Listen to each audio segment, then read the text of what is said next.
What if I told you that one first lady secretly ran the country for 17 months, another saved a priceless painting while the White House burned around her, and one was awarded a medal by a foreign government for earthquake relief work, and none of them ever actually ran for office?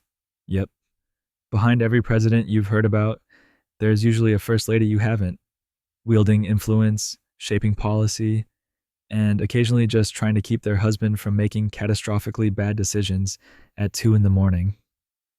From Martha Washington accidentally inventing political entertainment to Michelle Obama making healthy eating cool, which, let's be honest, is probably harder than passing legislation, these women shaped history in ways that rarely made the textbooks. So here's what we're going to do. Over the next 2 hours, we're going to uncover one weird, fascinating, or oddly moving fact about some of the most prominent first ladies of the United States. Before we start, if you enjoy falling asleep to weird history and the sound of my somewhat sarcastic narration, consider subscribing. Maybe hit the like button if you're still awake enough to find it. And if you make it all the way through without falling asleep, well, that's between you and your insomnia. Now settle in, get comfortable, lower your screen brightness. Seriously, why is it still so bright? And let's talk about the women who helped run America while everyone else was arguing about who was in charge. Starting with a woman who really, truly, desperately did not want this job. Martha Washington, the reluctant symbol of the Republic. You know that feeling when you didn't apply for a job, but somehow you got it anyway, and now everyone's watching to see if you'll mess it up?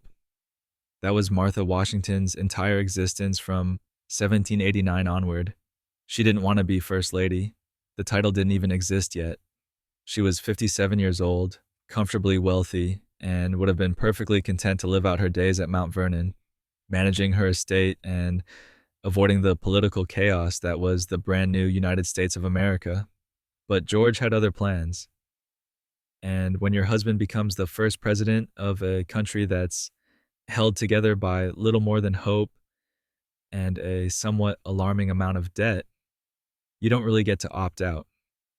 So Martha packed her things, left Virginia, and moved to New York City, which was the capital at the time, because of course the capital moved around back then, like a very slow, very expensive game of musical chairs. And the moment she arrived, everyone had opinions about what she should do, how she should act, and what her role should be in this experiment called democracy. Some people thought she should be accessible, like a friendly neighbor. Others thought she should be regal, like a queen, but not too much like a queen because they'd just fought a war to get away from all that. Martha split the difference. She hosted what she called drawing rooms every Friday evening. They were public receptions, technically open to anyone respectable enough to show up in proper clothing, which in the 18th century meant almost everyone who mattered and absolutely no one who didn't. These weren't wild parties. There was no dancing, no alcohol flowed freely. It was more like an extremely formal living room gathering where you could meet the president's wife, make polite conversation, and try not to spill tea on your stockings. Martha would sit in a chair. Apparently she sat a lot because standing for hours wasn't really her thing. And she'd receive guests with a kind of patient dignity that suggested she'd rather be literally anywhere else, but was too polite to say so. And here's the thing, it worked. These receptions became a model for how the presidency could be accessible without being chaotic, dignified without being monarchical. Martha was threading a needle that didn't technically exist yet, creating a role that had no job description, no salary, and no official title. She was establishing precedent in real time, which is a little like building a plane while you're flying it, except the plane is on fire and half the passengers are arguing about whether planes should even exist. But let's rewind a bit because Martha's influence didn't start when she moved into the presidential mansion. During the Revolutionary War, she spent every winter at Valley Forge and other military camps with George. And if you've ever heard about Valley Forge, you know it was not a vacation destination. It was cold. The soldiers were starving, freezing, and dying of diseases that sound like they belong in a medieval horror novel. Morale was, to put it mildly, not great. Martha showed up anyway. She visited the sick. She organized other officers' wives to knit socks and mend clothes. She wrote letters to Congress on behalf of soldiers' families. She wasn't leading troops or making strategic decisions, but she was holding together the human infrastructure of a revolution that was perpetually on the verge of collapse. This is what people forget about the American Revolution. It almost failed a dozen times, not because of military defeats, though there were plenty of those, but because people were exhausted, broke, and losing faith. Martha's presence in those camps was a signal, a visible, tangible reminder that the cause was still alive, still worth fighting for, even when your feet were rotting inside your boots and you hadn't been paid in months. After the war, she managed Mount Vernon, which wasn't just a house. It was a plantation with hundreds of enslaved people, complex agricultural operations, and constant visitors who treated it like a tourist attraction. Martha ran it all while George was off doing president things. She managed correspondence, finances, and social obligations with the efficiency of someone who'd been doing this her entire adult life, because she had been. So when historians talk about Martha Washington, they usually focus on the tea parties and the social diplomacy, and sure, that mattered. But the real story is quieter and more relentless. A woman who spent decades holding things together, a household, a wartime effort, a fragile republic, without ever asking for credit or recognition. She created a template for a political partnership that didn't even have a name yet.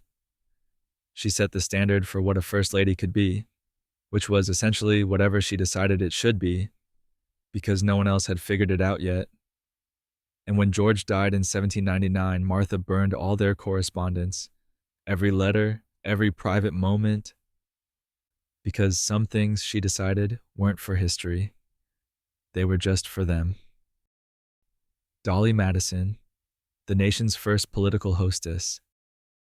If Martha Washington invented the job of First Lady by accident, Dolly Madison perfected it on purpose, and she did it with such charm and tactical brilliance that people are still talking about her 2 centuries later, which is more than you can say for most of us. Dolly understood something fundamental about politics that a lot of people miss. Policy gets decided in rooms where people feel comfortable. And if you control the rooms, you control the conversation. When Thomas Jefferson was president, Dolly was already practicing. Jefferson was a widower, and his VP was James Madison, Dolly's husband. So Dolly stepped in as Jefferson's hostess for state dinners and official events, which sounds like a favor, but was actually a masterclass in political networking. She learned everyone's names, their politics, their rivalries, their dietary restrictions before dietary restrictions were even a thing. She memorized who hated whom and who could be seated next to whom without triggering a diplomatic incident. She turned social gatherings into a form of statecraft, and she made it look effortless, which is how you know it absolutely wasn't. When James Madison became president in 1809, Dolly was ready. She started hosting what she called Wednesday drawing rooms at the White House, and these weren't your grandmother's tea parties. Well, actually, they kind of were, but with higher stakes. Democrats and Federalists, who despised each other with the kind of passion usually reserved for sports rivalries, would show up to the same room and be forced to make polite conversation over cake.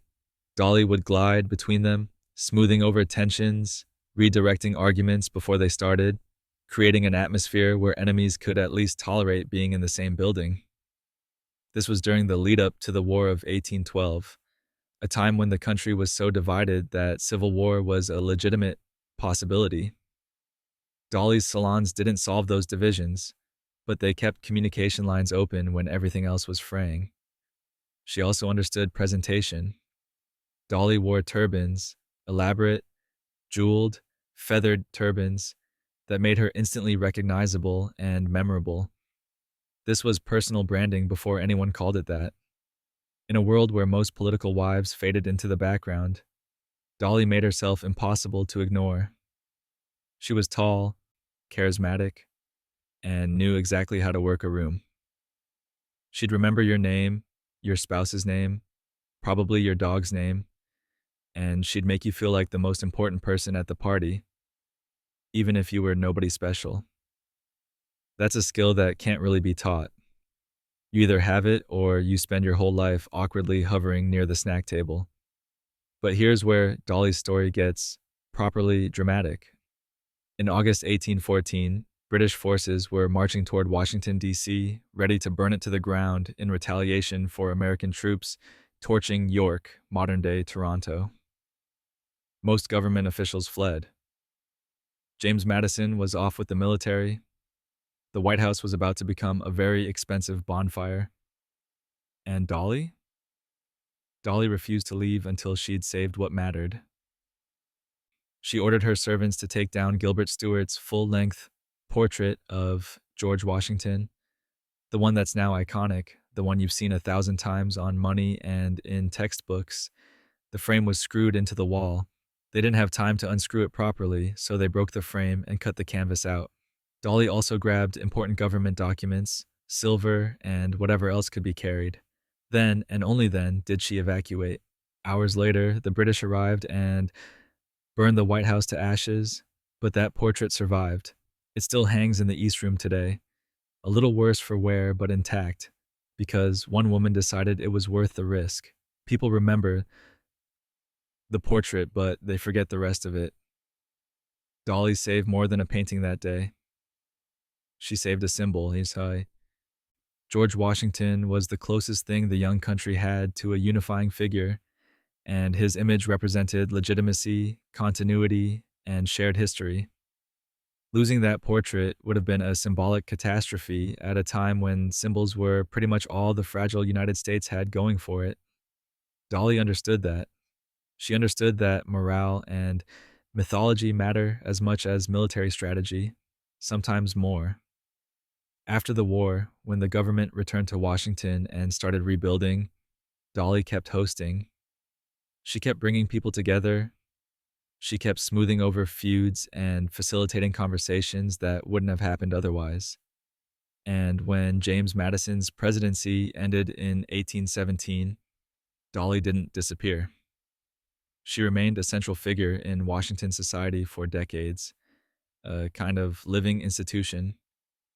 Proof that influence doesn't require a title or an office. It just requires showing up, paying attention, and making people feel like they matter. So, yes, Dolly Madison saved a painting.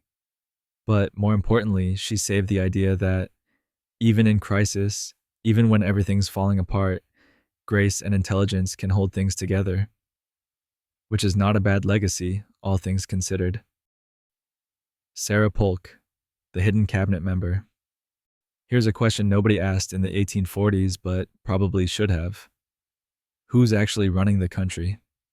Because if you looked closely at James K. Polk's presidency, the answer wasn't always clear.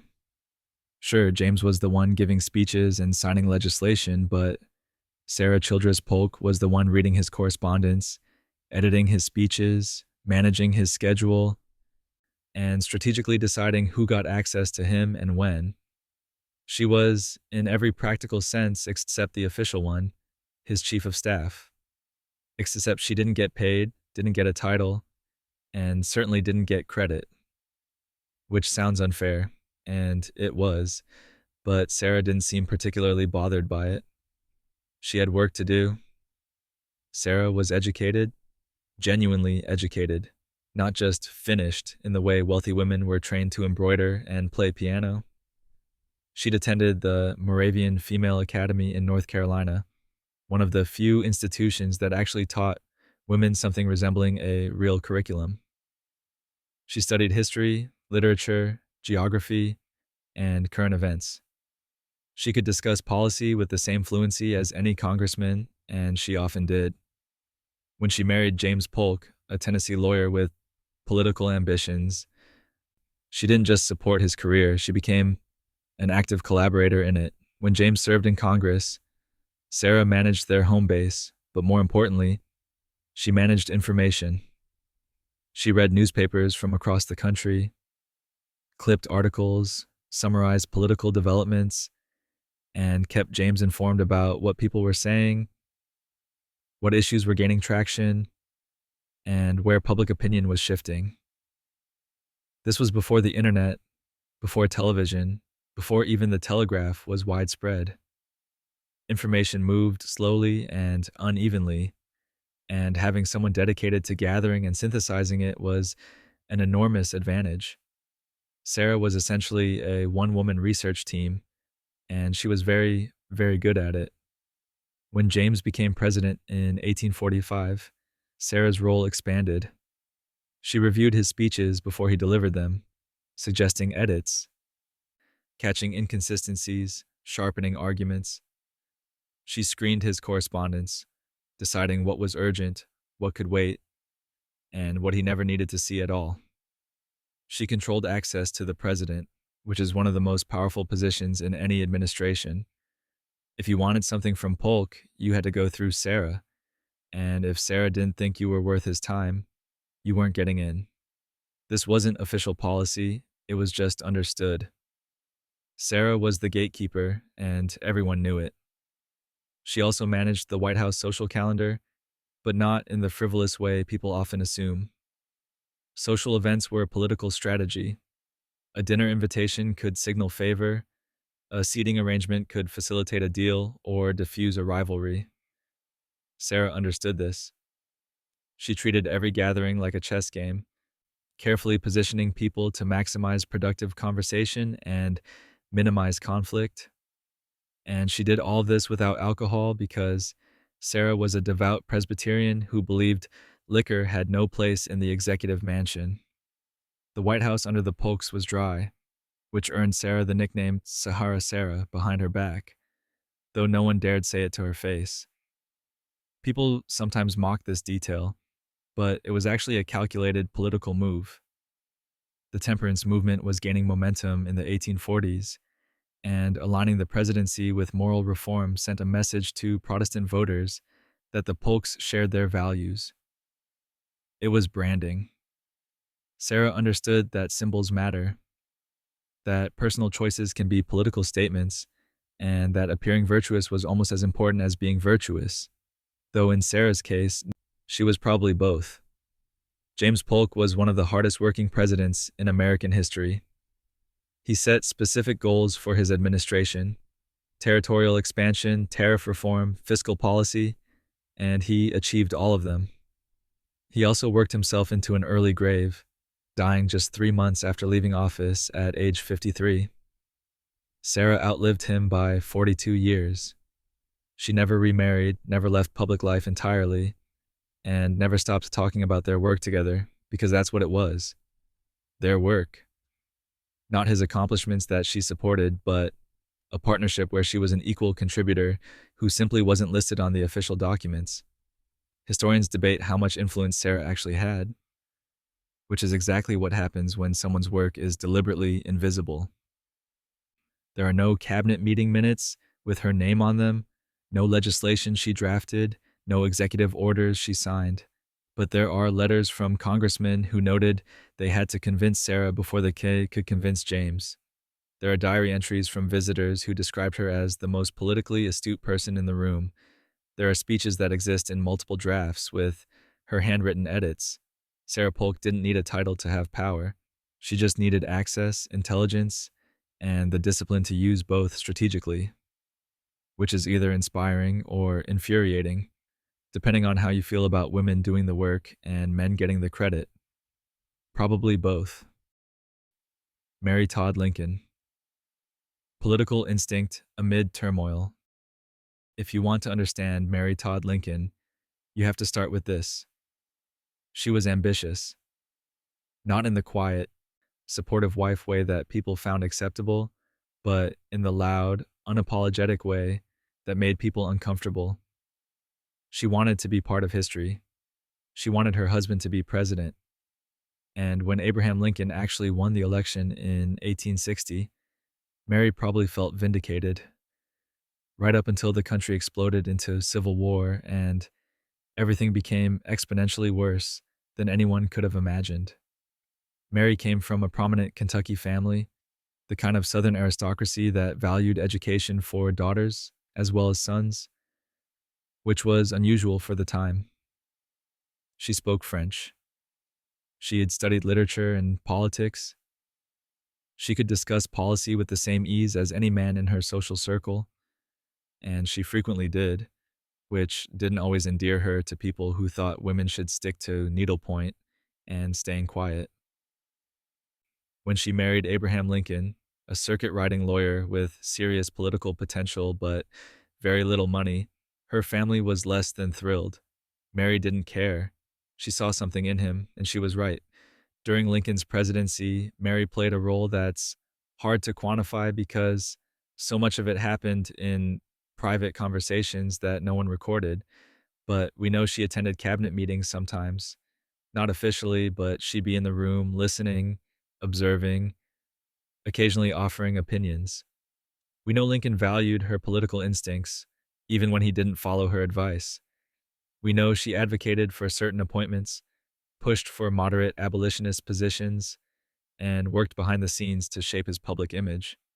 She understood politics in a visceral way, the kind of understanding you can't learn from books. You either have it or you don't, and Mary had it. She also had a temper. Mary was known for her mood swings, her spending habits, and her tendency to make enemies easily. She fought with cabinet members, with staff, with other Washington wives. She spent enormous amounts of money redecorating the White House while soldiers were dying on battlefields, which was not great optics.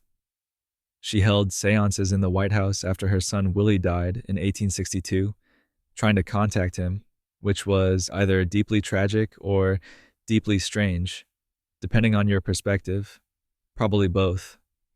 Grief does weird things to people, and Mary's grief was compounded by the constant pressure of being the most scrutinized woman in America during its worst crisis. Here's what people forget. Mary lost 3 of her 4 sons. Eddie died at age 3 in 1850. Willie died at age 11 in 1862 during Lincoln's presidency. Tad would die at age 18 in 1871, just 6 years after Lincoln's assassination. And she watched her husband, brilliant, melancholic, exhausted Abraham, carry the weight of a nation tearing itself apart. She saw him age a decade in 4 years. She watched death threats pile up, watched half the country hate him, watched him struggle with impossible decisions that would cost thousands of lives no matter what he chose. And still, Mary kept working. She visited wounded soldiers in hospitals, bringing them food and supplies out of her own pocket. She organized fundraisers for medical equipment. She lobbied for better conditions for the troops. She managed wartime morale events, making sure the White House still functioned as a symbol of continuity, even when continuity seemed impossible. She was deeply involved in the contraband camp efforts, providing aid to formerly enslaved people who'd escaped to Union lines. She didn't just support abolitionism in theory, she put resources behind it. But Mary's biggest contribution might have been simply believing in Lincoln when a lot of people didn't. In the early years of the war, when nothing was going well and everyone was criticizing him, Mary defended him fiercely, sometimes too fiercely. She understood his vision before most other people did. She understood that he was playing a longer game, that he was willing to be unpopular if it meant achieving something lasting. She was his political partner in a way that went beyond strategy. It was emotional labor, the constant work of bolstering someone who was being crushed by responsibility. After Lincoln was assassinated in 1865, Mary's life collapsed. She was haunted by his death, literally sitting next to him when it happened. She spiraled into depression, became obsessed with money despite having enough to live comfortably, and eventually was institutionalized briefly by her own son. She spent her final years isolated and struggling, the ambitious girl from Kentucky reduced to a tragic footnote in someone else's story. People remember Mary Todd Lincoln as difficult, extravagant, possibly mentally ill. And maybe she was all those things, but she was also smart, politically savvy, and deeply committed to a vision of what America could be. She influenced one of the most consequential presidencies in history, not through quiet support, but through active engagement. She paid a brutal price for it, but she was there. She was part of it. And that mattered, even if people spent the next century pretending it didn't. Lucy Webb Hayes, the temperance reformer in the White House. Let's talk about Lucy Hayes, who banned alcohol from the White House and somehow made it a political asset instead of a disaster. That takes skill, or conviction, or possibly both. Lucy was the first Lady to have a college degree, graduating from Wesleyan Female College in Ohio in 1850, which was notable enough that newspapers mentioned it. She was educated, devoutly Methodist, and deeply committed to social reform movements, particularly temperance. The belief that alcohol was destroying families and society needed to sober up, literally. When Rutherford B. Thomas Hayes became president in 1877, after one of the most contested elections in American history, seriously, the 1876 election made Florida in 2000 look straightforward.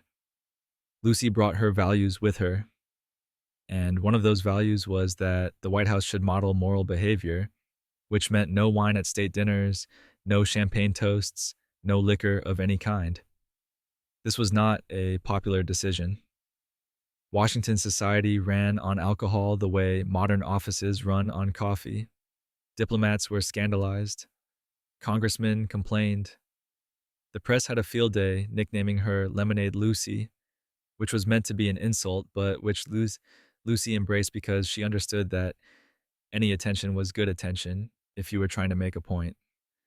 The temperance movement was huge in the late 1800s. Millions of Americans, particularly women, believed that alcohol was at the root of domestic violence, poverty, and moral decay. They weren't entirely wrong. Alcoholism was a genuine public health crisis in an era with no treatment options and minimal regulation. Saloons were everywhere, drinking was normalized to an extreme degree, and families really did suffer because of it. The Women's Christian Temperance Union was one of the largest and most politically active organizations in the country. By aligning herself with them, Lucy was sending a clear message. The Hayes administration stood for reform, for morality, for progress.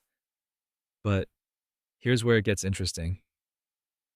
Rutherford Hayes was actually fine with alcohol personally. He didn't have strong feelings about it one way or another.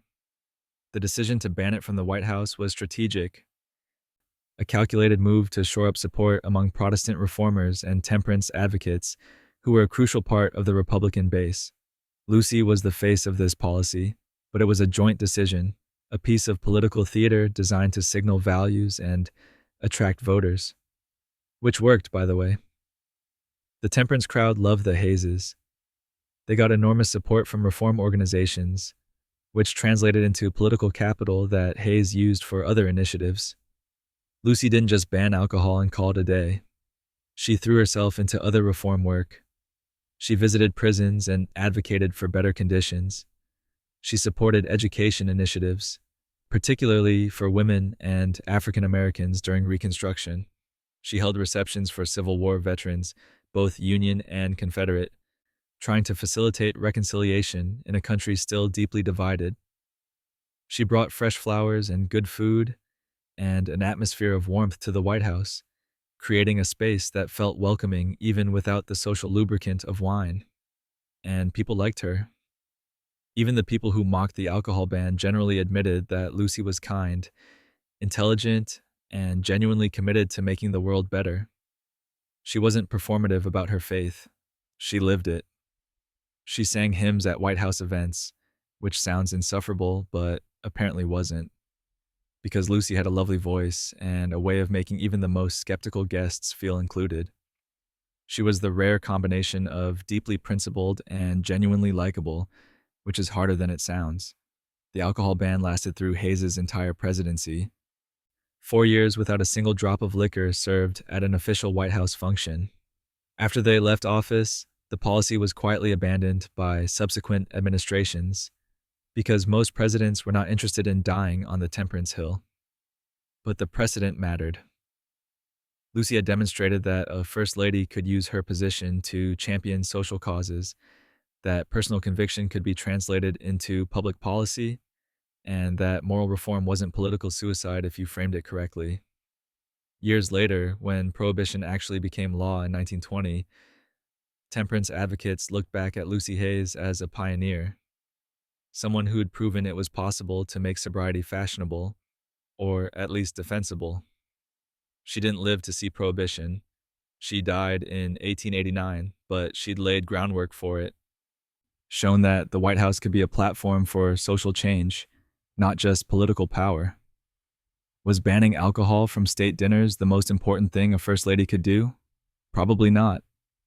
But it was visible, it was symbolic, and it aligned with a massive social movement that would eventually reshape American law and culture. Lucy Hayes understood that sometimes the small gestures are the ones people remember, that personal choices can be political statements, and that if you're going to take a stand, you might as well take it confidently. Lemonade Lucy indeed. She wore the nickname like a badge of honor, and in the end, that might have been her smartest move of all.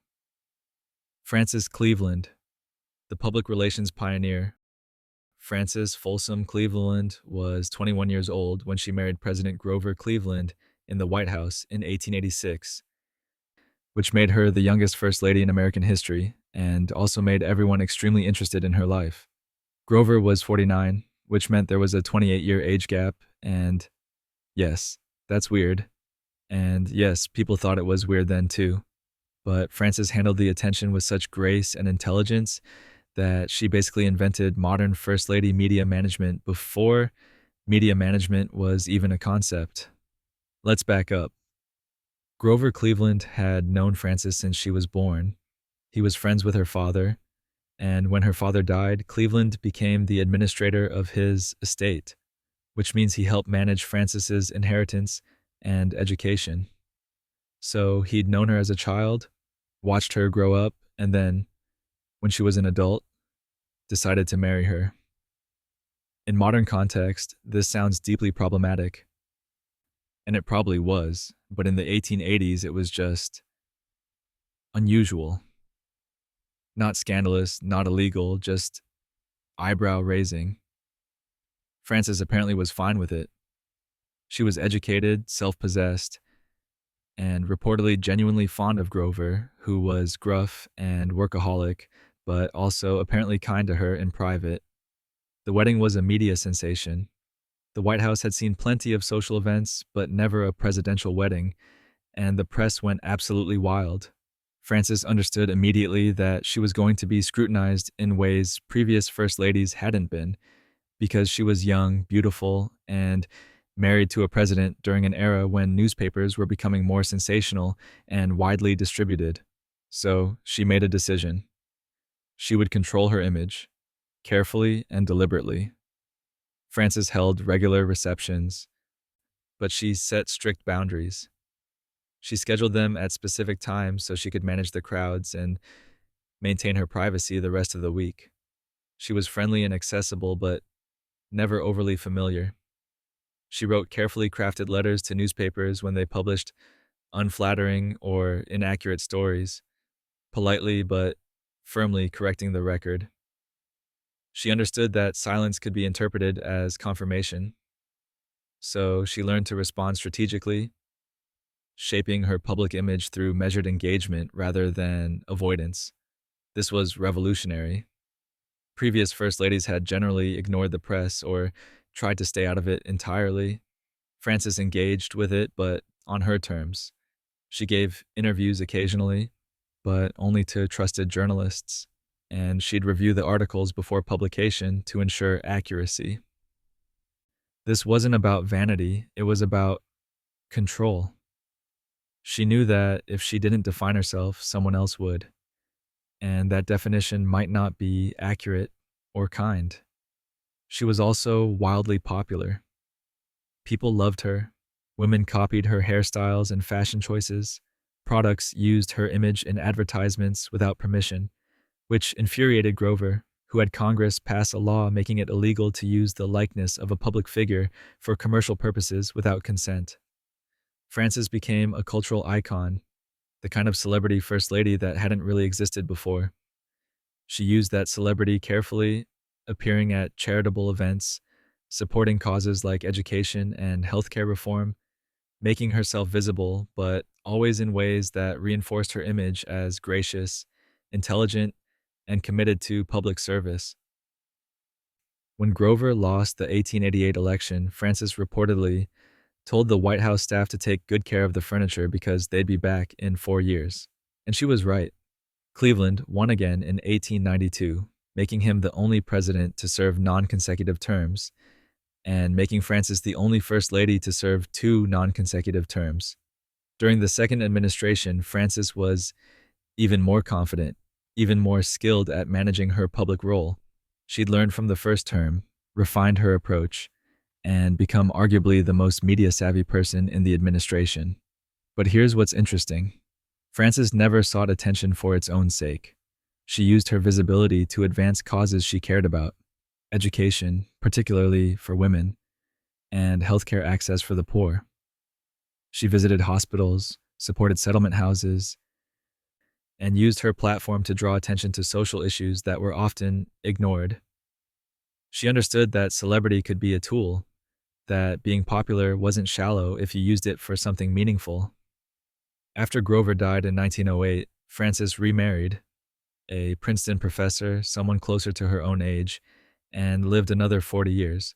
She remained a public figure, an elder stateswoman of sorts, someone people still remembered and respected.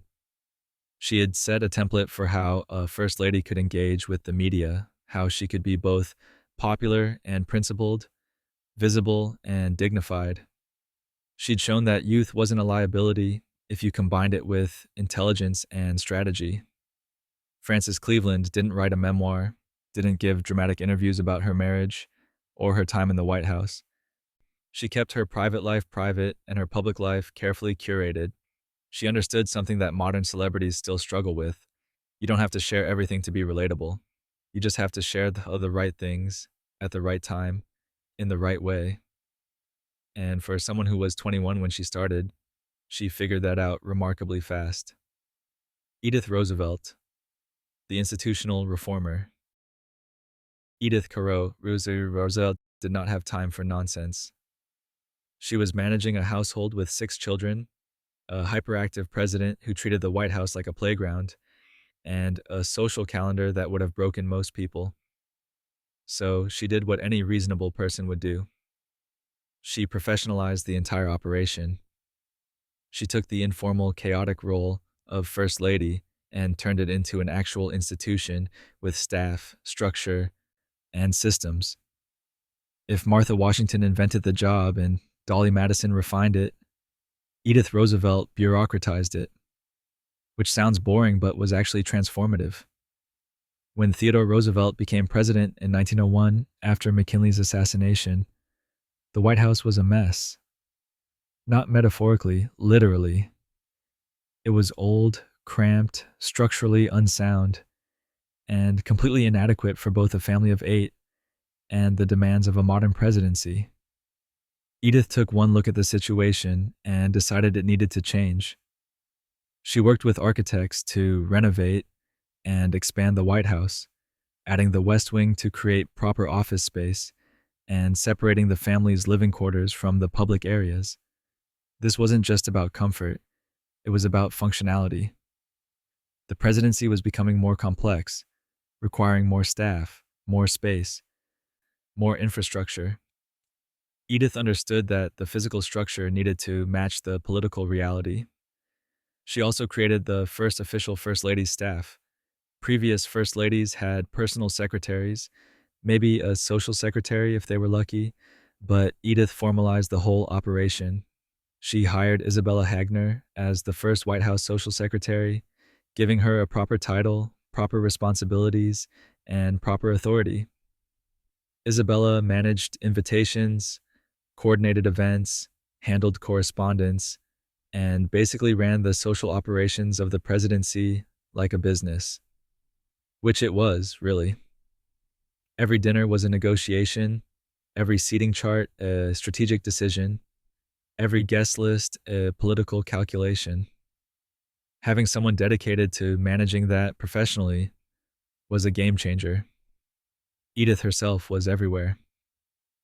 She oversaw the renovations, managed the household budget, coordinated Theodore's schedule, and somehow kept 6 children from destroying the White House entirely, which, given that the children included the Roosevelt kids, was basically a full-time job on its own. The Roosevelt children were legendary. They roller skated through the East Room, slid down staircases on trays, smuggled ponies into elevators, and generally treated the executive mansion like their personal adventure park. Edith maintained order through a combination of patience, discipline, and probably a significant amount of wine, though that's speculation. But beyond the logistics, Edith understood something crucial. The First Lady's role was about representation. She wasn't just Theodore's wife. She was a symbol of American womanhood, American values, American culture. So she was careful about what she endorsed, what causes she associated with, what messages she sent through her choices. She supported the arts, hosted cultural events, made the White House a center for American intellectual life. She invited writers, artists, musicians, scientists, people who represented American achievement in fields beyond politics. This wasn't just social networking, it was nation building, the slow work of defining what American excellence looked like. Edith was also intensely private about her family. She allowed some access. Photographers could take pictures at carefully staged events. Journalists could report on public appearances, but she maintained firm boundaries around her children's privacy and her marriage. This was partly protective and partly strategic. By controlling what people saw, she maintained mystique, kept the public interested without overexposing the family. It was a delicate balance, and Edith managed it beautifully. She also managed Theodore, which was arguably her hardest job.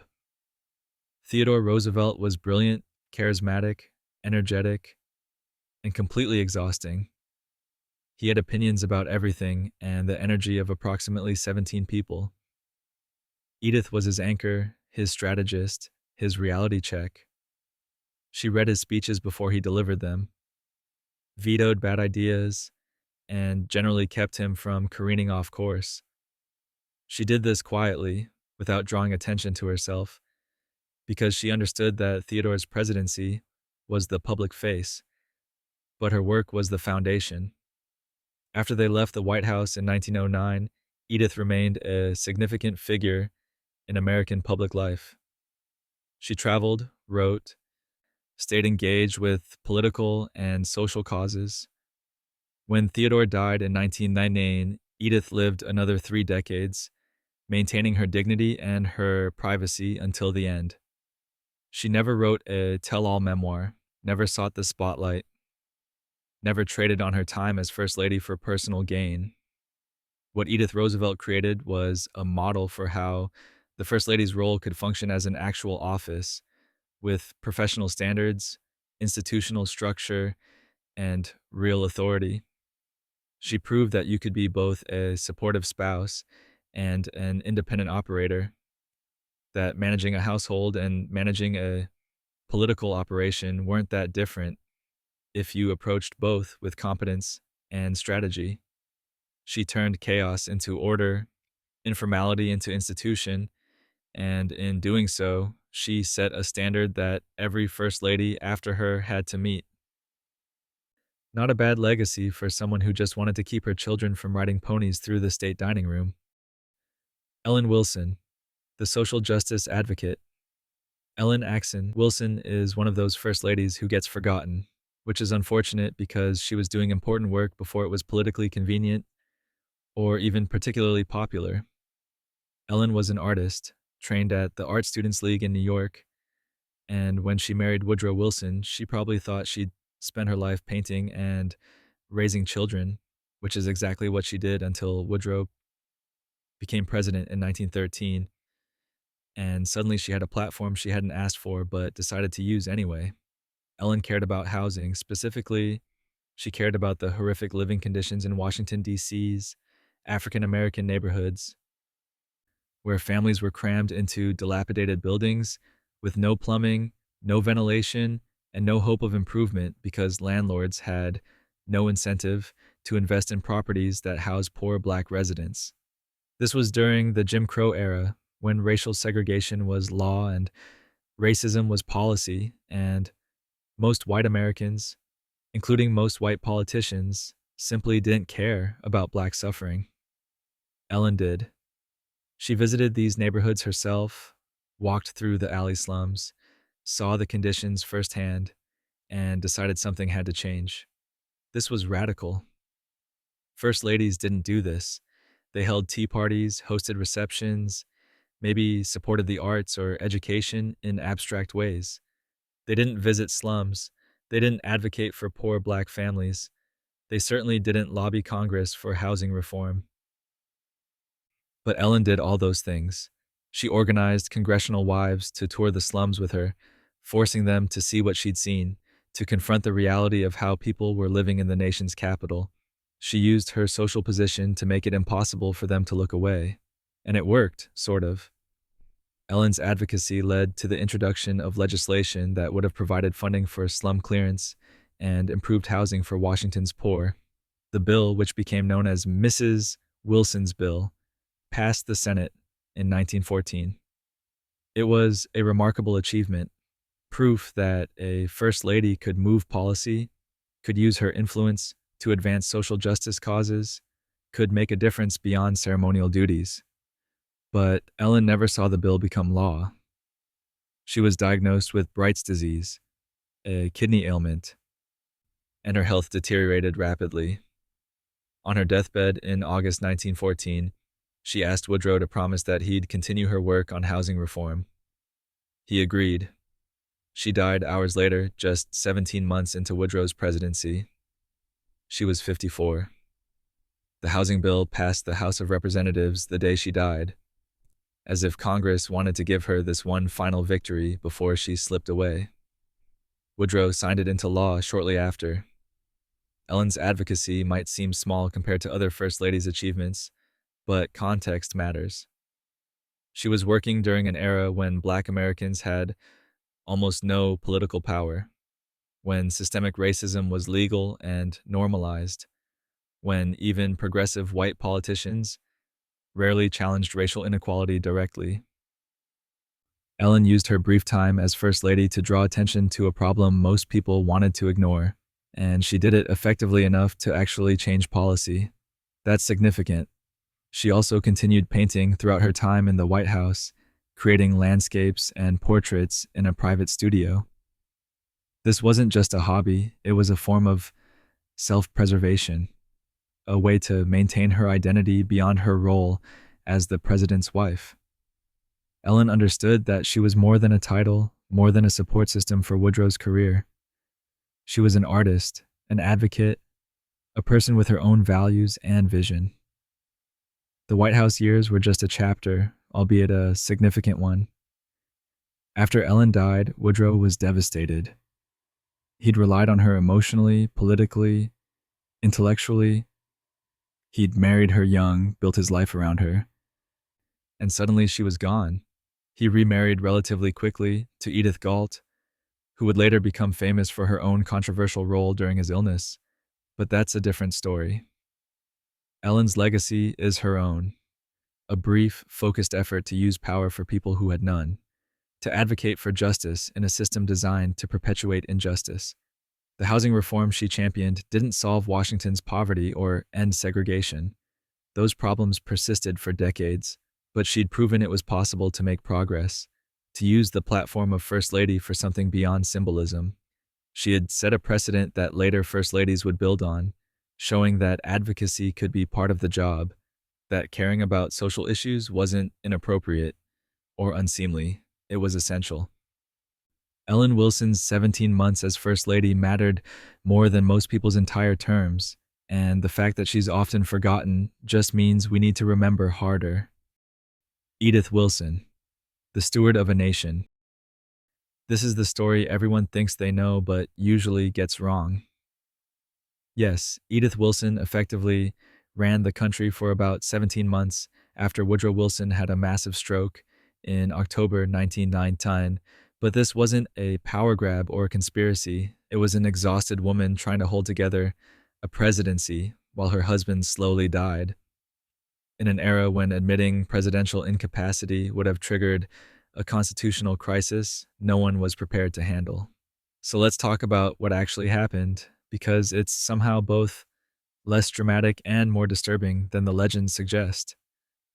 Woodrow and Edith had been married for 4 years when the stroke happened. She was his second wife, younger, vibrant, and deeply devoted to him. Woodrow had been working himself to death trying to secure support for the League of Nations, his vision for international cooperation after World War I. He'd been giving speeches across the country, exhausting himself, ignoring warning signs that his body was failing. Then, in October 1919, he collapsed. The stroke left him partially paralyzed, cognitively impaired, and unable to function as president in any meaningful sense. Here's where it gets complicated. The Constitution had no clear mechanism for what happens when a president becomes incapacitated but doesn't die. The 25th Amendment, which addresses presidential disability, wouldn't be ratified until 1967. In 1919, there was no protocol, no playbook, no legal framework. If Woodrow resigned or was declared unable to serve, Vice President Thomas Marshall would take over, but Edith and Woodrow's doctors believed, or wanted to believe, that with rest, Woodrow might recover. So they made a decision. They would keep the stroke secret and manage things in the meantime. Edith became the filter. All documents, all correspondence, all decisions had to go through her.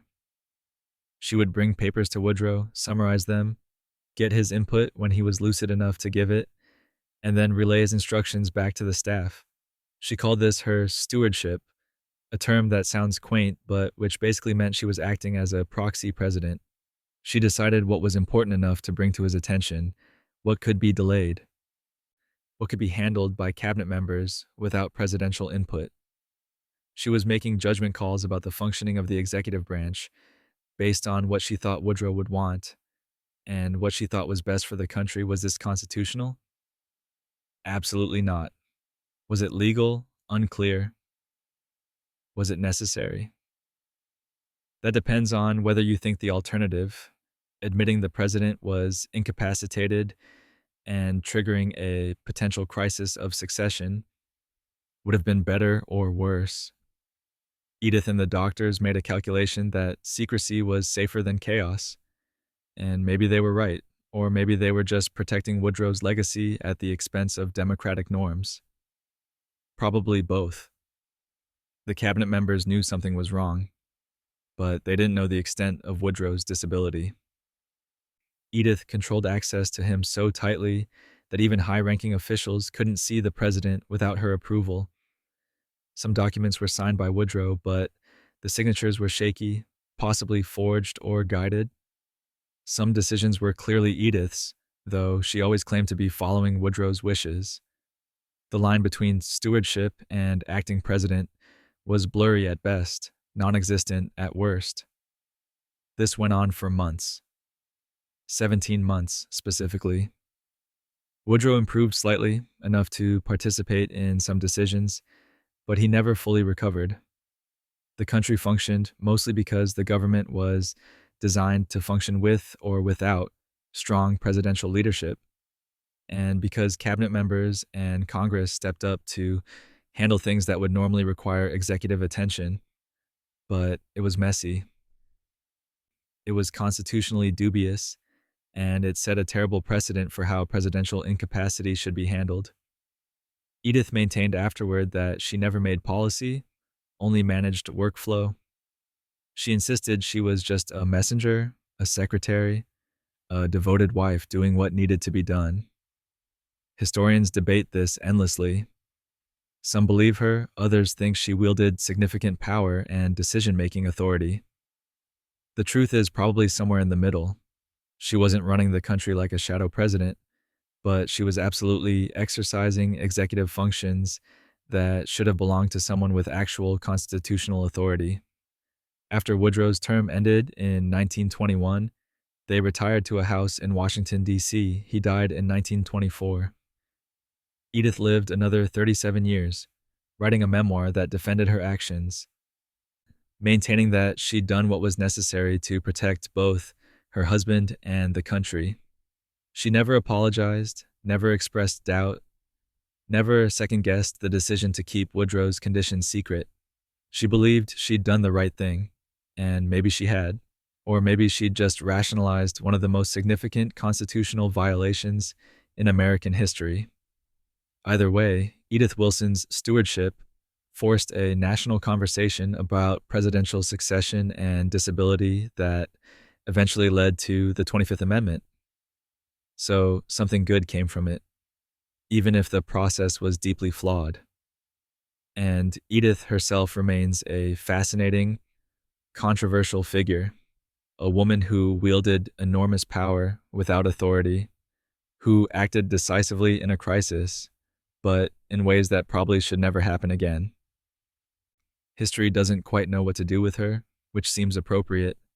Neither did anyone at the time. Eleanor Roosevelt, the people's voice in the White House. And now we arrive at Eleanor Roosevelt, who basically rewrote the job description of First Lady so completely that everyone after her has been measured against her standard. Eleanor didn't just support her husband's presidency, she built her own political identity, her own career, her own legacy. She was a force of nature, and if you're getting sleepy, this might wake you up a bit, because Eleanor's story is less a bedtime tale and more a reminder that one person really can change the world if they're stubborn enough and care deeply enough. Eleanor came from privilege, but also from trauma. Both her parents died when she was young. She was raised by a strict grandmother. She struggled with insecurity and loneliness despite her family's social status. When she married Franklin Delano Roosevelt, a distant cousin, she probably expected a conventional life: marriage, children, social obligations, the usual pattern for women of her class. And then Franklin got polio in 1921, and everything changed. Franklin's paralysis could have ended his political career. It almost did. Eleanor helped save it.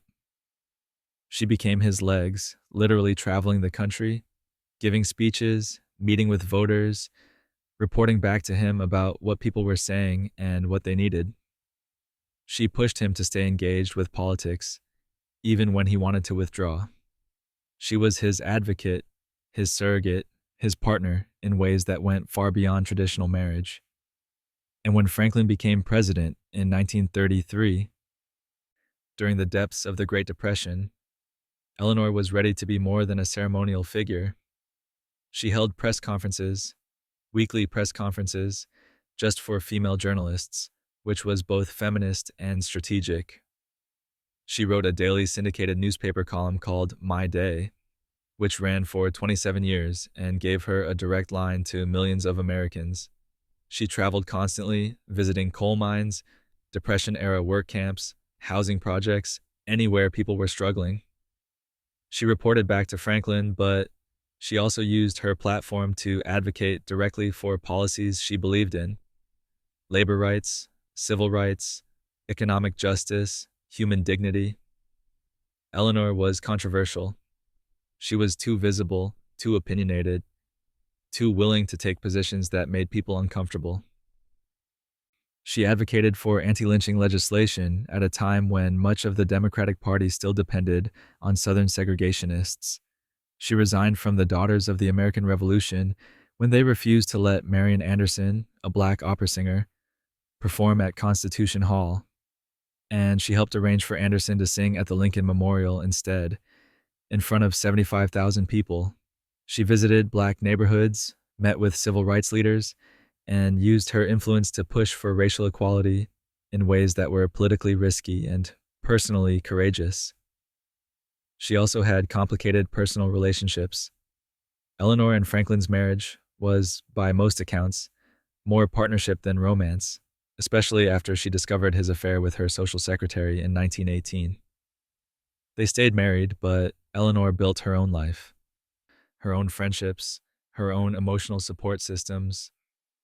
She had close relationships with women that may or may not have been romantic. Historians still debate this. But what's clear is that Eleanor created a life that sustained her beyond her marriage, beyond her role as First Lady. After Franklin died in 1945, Eleanor could have retired. She was 60 years old.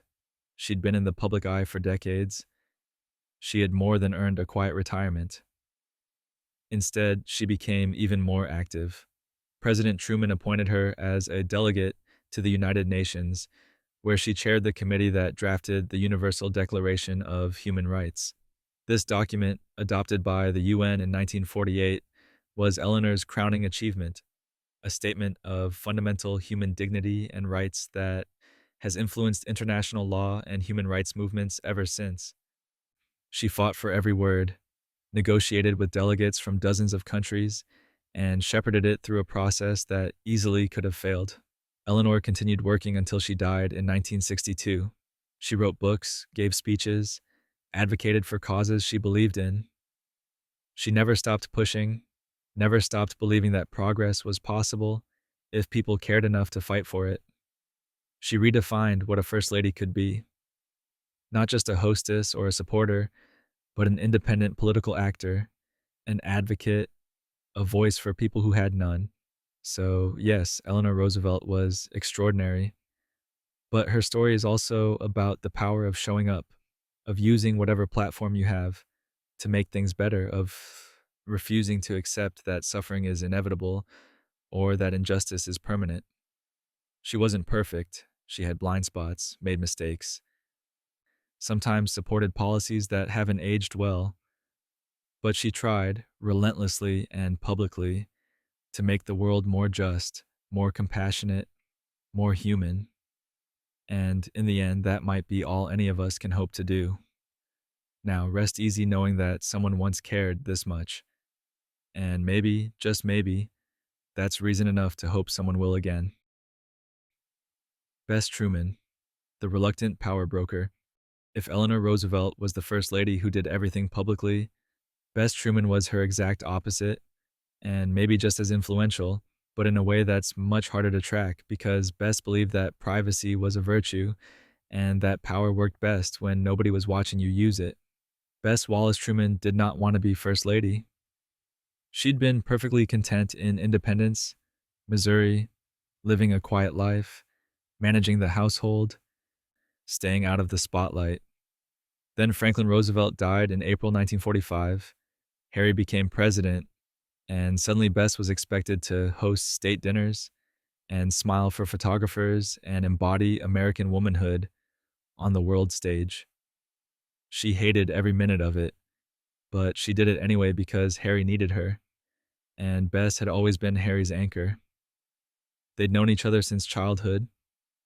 Harry had been in love with Bess since he was 6 years old, which is either deeply romantic or slightly concerning, depending on your perspective. He courted her for years before she finally agreed to marry him in 1919, after he returned from World War I. By the time they reached the White House, they'd been married for 26 years, and their partnership was so established, so fundamental to how Harry operated, that trying to separate his decisions from her influence would be like trying to unscramble an egg. Good luck with that. Bess was Harry's closest advisor, but she worked entirely behind the scenes. She didn't hold press conferences. She avoided interviews. She gave exactly one radio interview during Harry's presidency, and she hated it so much that she never did another one. The press called her the Silent First Lady, which wasn't quite accurate. She just wasn't silent where they could hear her. In private, in the residence, in the evenings when the public work was done, Bess and Harry would sit together and discuss the day, the decisions, the problems. Harry valued her judgment more than almost anyone's. He'd show her speeches before he gave them. He'd ask her opinion on appointments. He'd talk through difficult decisions, using her as a sounding board, a reality check, a voice of practical Missouri common sense in a city that often lacked it. One of the most significant moments of Bess's quiet influence came in 1946 when Harry fired Henry Wallace, his Secretary of Commerce. Wallace had been FDR's vice president before Harry, and he was popular with the progressive wing of the Democratic Party. But Wallace was also increasingly critical of Truman's foreign policy, particularly regarding the Soviet Union. He gave a speech that contradicted the administration's position, and Harry had to decide: tolerate the dissent or fire him.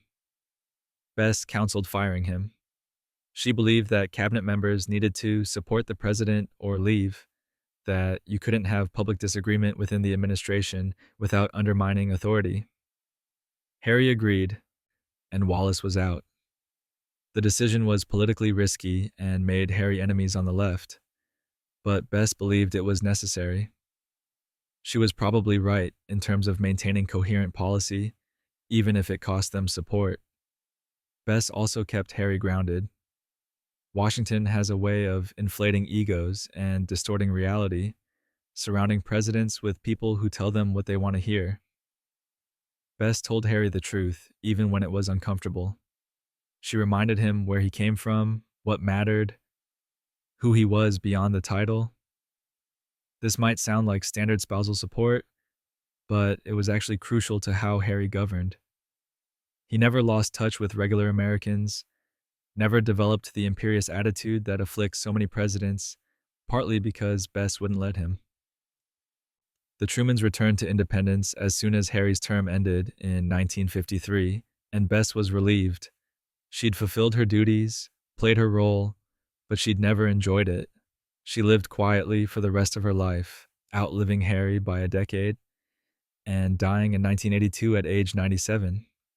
She never wrote a memoir, never gave extended interviews about her time in the White House, never sought to claim credit for her influence, which means historians have to piece together her role from Harry's papers, from staff recollections, from the occasional letter or diary entry that hints at conversations we'll never fully know. But make no mistake, Bess Truman was powerful. She just exercised that power the old-fashioned way, through private counsel and personal influence, without needing public recognition. She understood that some of the most important work happens in rooms where no one's taking notes, in conversations that never make the newspapers, in the quiet moments when decisions actually get made. She was a throwback to an earlier era of political partnership, before the First Lady became a public figure in her own right. And maybe that's exactly what Harry needed. Someone who didn't want the spotlight, who could give him honest advice without worrying about her own image or political future. Someone who just wanted him to do the right thing and then come home. Which he did, eventually. And Bess was waiting, probably relieved to never have to host another state dinner again. Mamie Eisenhower. The hidden modernizer. Eisenhower is easy to underestimate, which is exactly how she preferred it. People saw the bangs, the pink dresses, the cheerful smile, and assumed she was just a sweet military wife playing First Lady. They were wrong. Mamie was absolutely playing First Lady, but she was doing it strategically, using domesticity as a form of cultural diplomacy and quietly modernizing what it meant to be a political spouse. She understood something that a lot of people missed. In 1950s America, the image of the happy housewife was powerful, and Mamie knew how to wield that image while getting things done behind the scenes. Mamie had been a military wife for decades before Ike became president. She'd moved 37 times during their marriage, living on military bases, adapting to new communities, managing households on military salaries that were never quite enough. She'd learned to be resourceful, organized, and diplomatic, skills that translated perfectly to White House management. When they moved into 1600 Pennsylvania Avenue in 1953, Mamie ran it like a well-oiled machine. She managed the staff with military precision, kept budgets, planned events with an attention to detail that would impress any corporate executive. But she did it all with a smile, maintaining the image of effortless domesticity, even though that the work was absolutely exhausting. Here's what people forget. Mamie was a product endorsement waiting to happen. She loved pink. Her inaugural gown was pink. Her White House bedroom was pink. She wore pink constantly, and American women copied her. Manufacturers started producing pink appliances, pink cars, pink everything. Because if Mamie Eisenhower liked it, millions of American housewives wanted it too. This wasn't accidental. Mamie understood that she was a trendsetter, that her choices influenced consumer culture, and she used that power to promote an image of middle-class prosperity and domestic happiness. This was Cold War strategy, whether she articulated it that way or not. The Soviets were promoting their system as superior. America needed to show that capitalism delivered the good life, and Mamie was Exhibit A. But Mamie wasn't just about pink appliances and perfect dinner parties. She cared deeply about military families, having been one herself for so long. She understood the challenges of military life, the constant moving, the separations, the financial strain, the lack of support systems. When Eisenhower was Supreme Commander of NATO, Mamie worked to establish programs for military wives and families, creating support networks and social structures that made military life more bearable. These weren't headline-grabbing initiatives, but they mattered enormously to the people they helped. Mamie knew that morale at home affected effectiveness abroad, that you couldn't have a strong military without supporting the families who held everything together during deployments. She also modernized White House entertaining, embracing television and new media in ways that previous First Ladies hadn't. The 1953 inauguration was one of the first to be widely televised, and Mamie understood that she was performing for cameras, not just the people in the room. She adjusted her style accordingly: brighter colors, clearer gestures, a presentation that read well on small black and white screens. She wasn't trying to be a celebrity, but she understood that the presidency was becoming more visual, more mediated, and that the First Lady needed to adapt. Mamie dealt with health problems throughout Eisenhower's presidency. She had Meniere's disease, which caused dizziness and balance problems, leading to rumors that she was drinking too much. She mostly ignored the gossip, which took more strength than people realize. Washington can be vicious, and Mamie chose dignity over defense, continuing to fulfill her duties even when she wasn't feeling well, even when people were whispering behind her back. Her relationship with Ike was complicated. There had been rumors during World War II about his relationship with his driver, Kay Summersby, and whether Mamie believed them or not, they hurt. But Mamie stayed, maintained the marriage, and continued to be Ike's partner in public and private. Whether that was forgiveness or pragmatism or simply what women of her generation did, we'll never know for sure. Mamie kept her private feelings private, which was her right and also her strategy. After they left the White House in 1961, Mamie and Ike retired to their farm in Gettysburg, Pennsylvania. Mamie gardened, managed the household, and generally seemed relieved to be out of the spotlight. She outlived Ike by a decade, dying in 1979. Her legacy is subtle but significant. She showed that you could embrace traditional femininity and still exercise influence, that domesticity could be a form of soft power, that looking harmless was sometimes the best strategy for getting things done. Mamie Eisenhower knew exactly what she was doing, every carefully planned pink moment of it. And if people underestimated her, well, that was their mistake, not hers. Jacqueline Kennedy, the cultural diplomat. Let's be honest, Jackie Kennedy was operating on a completely different level. She was 31 when she became First Lady, beautiful, cultured, spoke 4 languages, and understood that image was everything. Not in a shallow way, but in a deeply strategic way. Jackie knew that America needed to look sophisticated, that Cold War competition wasn't just military and economic, it was cultural. The Soviets had ballet companies and chess grandmasters.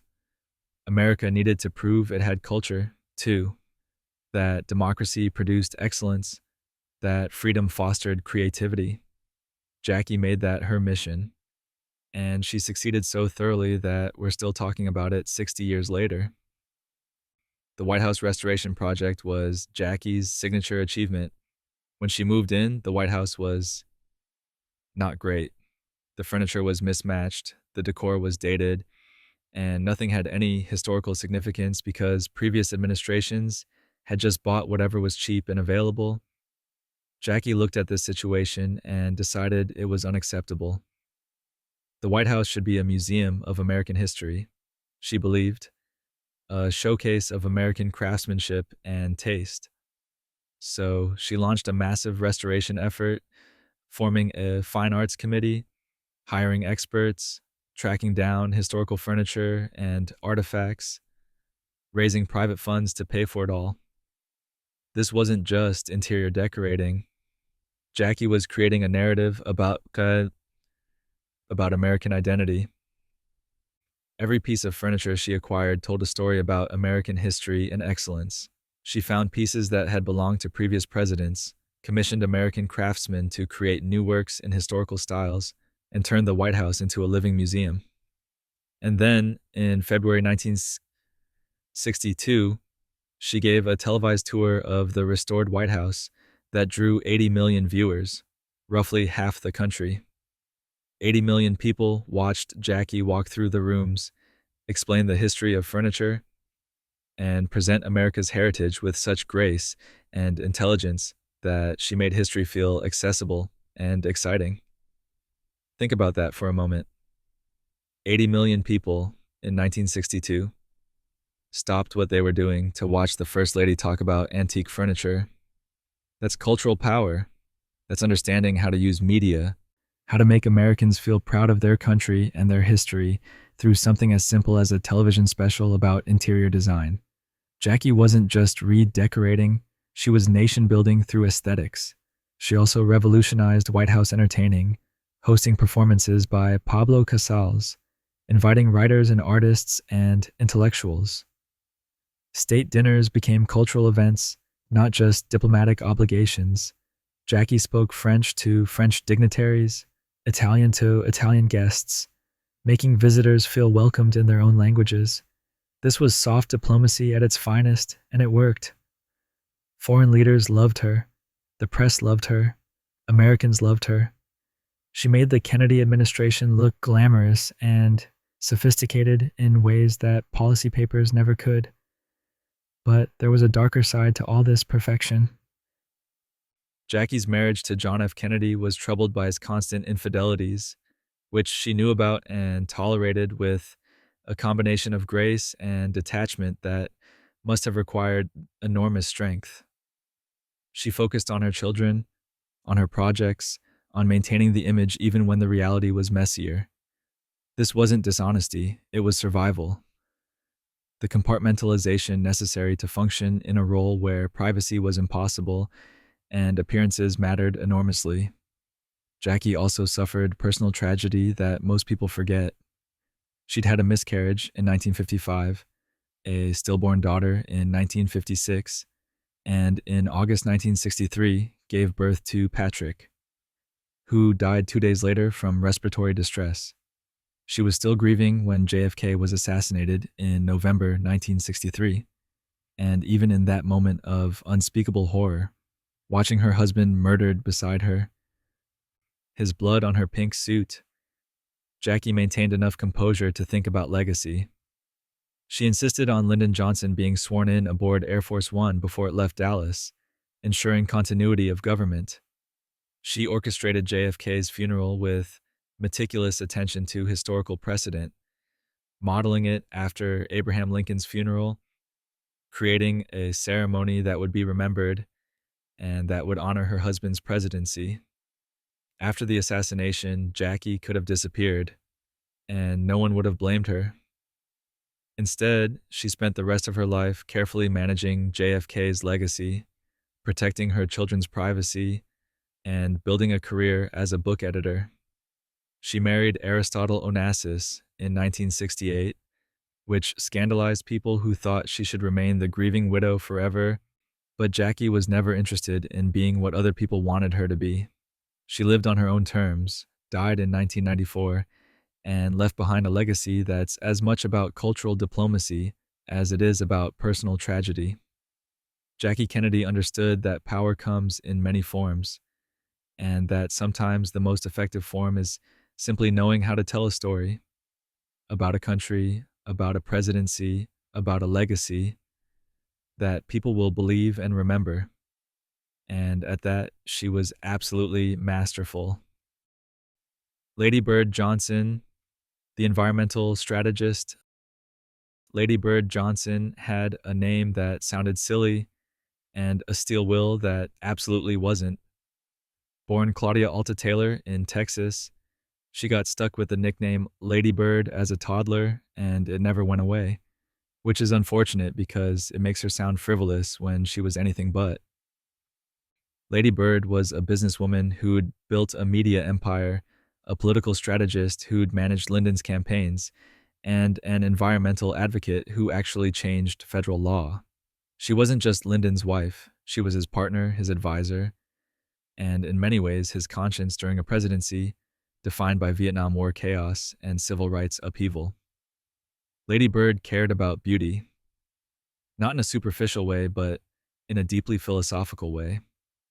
She believed that environment shaped psychology, that ugly surroundings degraded human spirit, that Americans deserved to live and travel through landscapes that inspired rather than depressed them.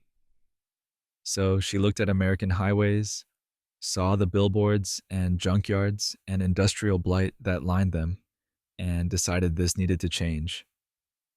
Thus began her campaign for what would become the Highway Beautification Act of 1965.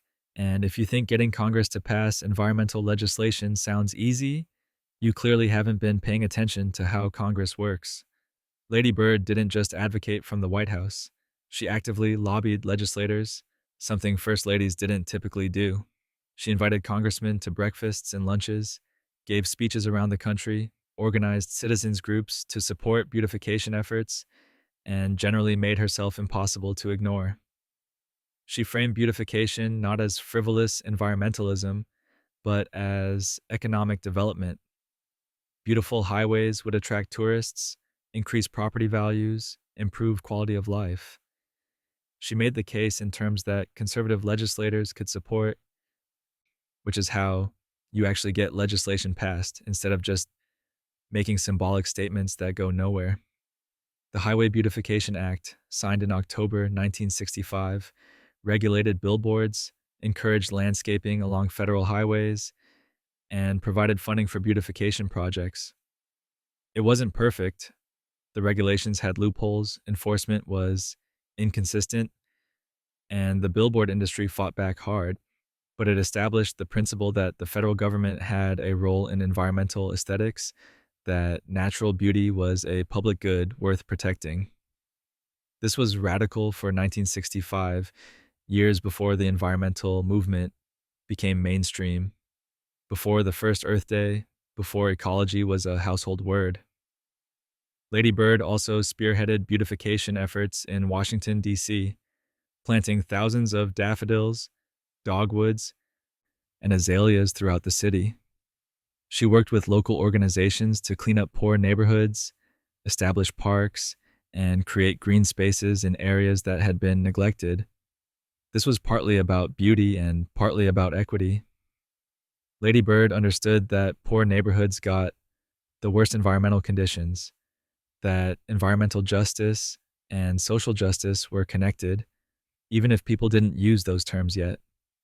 She traveled constantly, giving speeches, visiting national parks, highlighting conservation efforts. She was one of the first prominent advocates for protecting redwood forests in California, and her advocacy helped build support for Redwood National Park, established in 1968. She used her platform to raise awareness about environmental issues before environmentalism was politically popular. when it was still easy to dismiss conservation as hippie nonsense or elitist concern. But Lady Bird's influence went beyond environmentalism. She was deeply involved in Lyndon's presidency, attending meetings, offering political advice, managing his moods. Lyndon was brilliant but difficult, prone to rages and depressions, and Lady Bird was often the one who kept him stable enough to function. She also supported his civil rights agenda, even though it cost them political support in the South, because she believed it was morally necessary. That took courage in an era when white Southerners were violently opposing integration. Lady Bird also ran a successful business. She had bought a struggling radio station in Austin in 1942 and built it into a media company worth millions. She was independently wealthy, independently accomplished, not just riding Lyndon's coattails. She brought business acumen to the White House, understanding how to organize, how to delegate, how to achieve goals through strategic planning rather than wishful thinking. After Lyndon's presidency ended in 1969 and he died in 1973, Lady Bird continued environmental advocacy. She founded the National Wildflower Research Center, now the Lady Bird Johnson Wildflower Center, in Austin, promoting native plants and ecological landscaping. She worked on conservation projects for decades, living until 2007, dying at age 94, having seen environmental protection become a major political issue, partly because of groundwork she'd laid. Lady Bird Johnson proved that you could care about beauty and still be taken seriously, that environmental advocacy was legitimate policy work, that soft issues could have hard impacts. She showed that first ladies could lobby Congress, could shape legislation, could use their platform for substantive change. She did all this while being dismissed as silly, lightweight, just a supportive wife who liked flowers.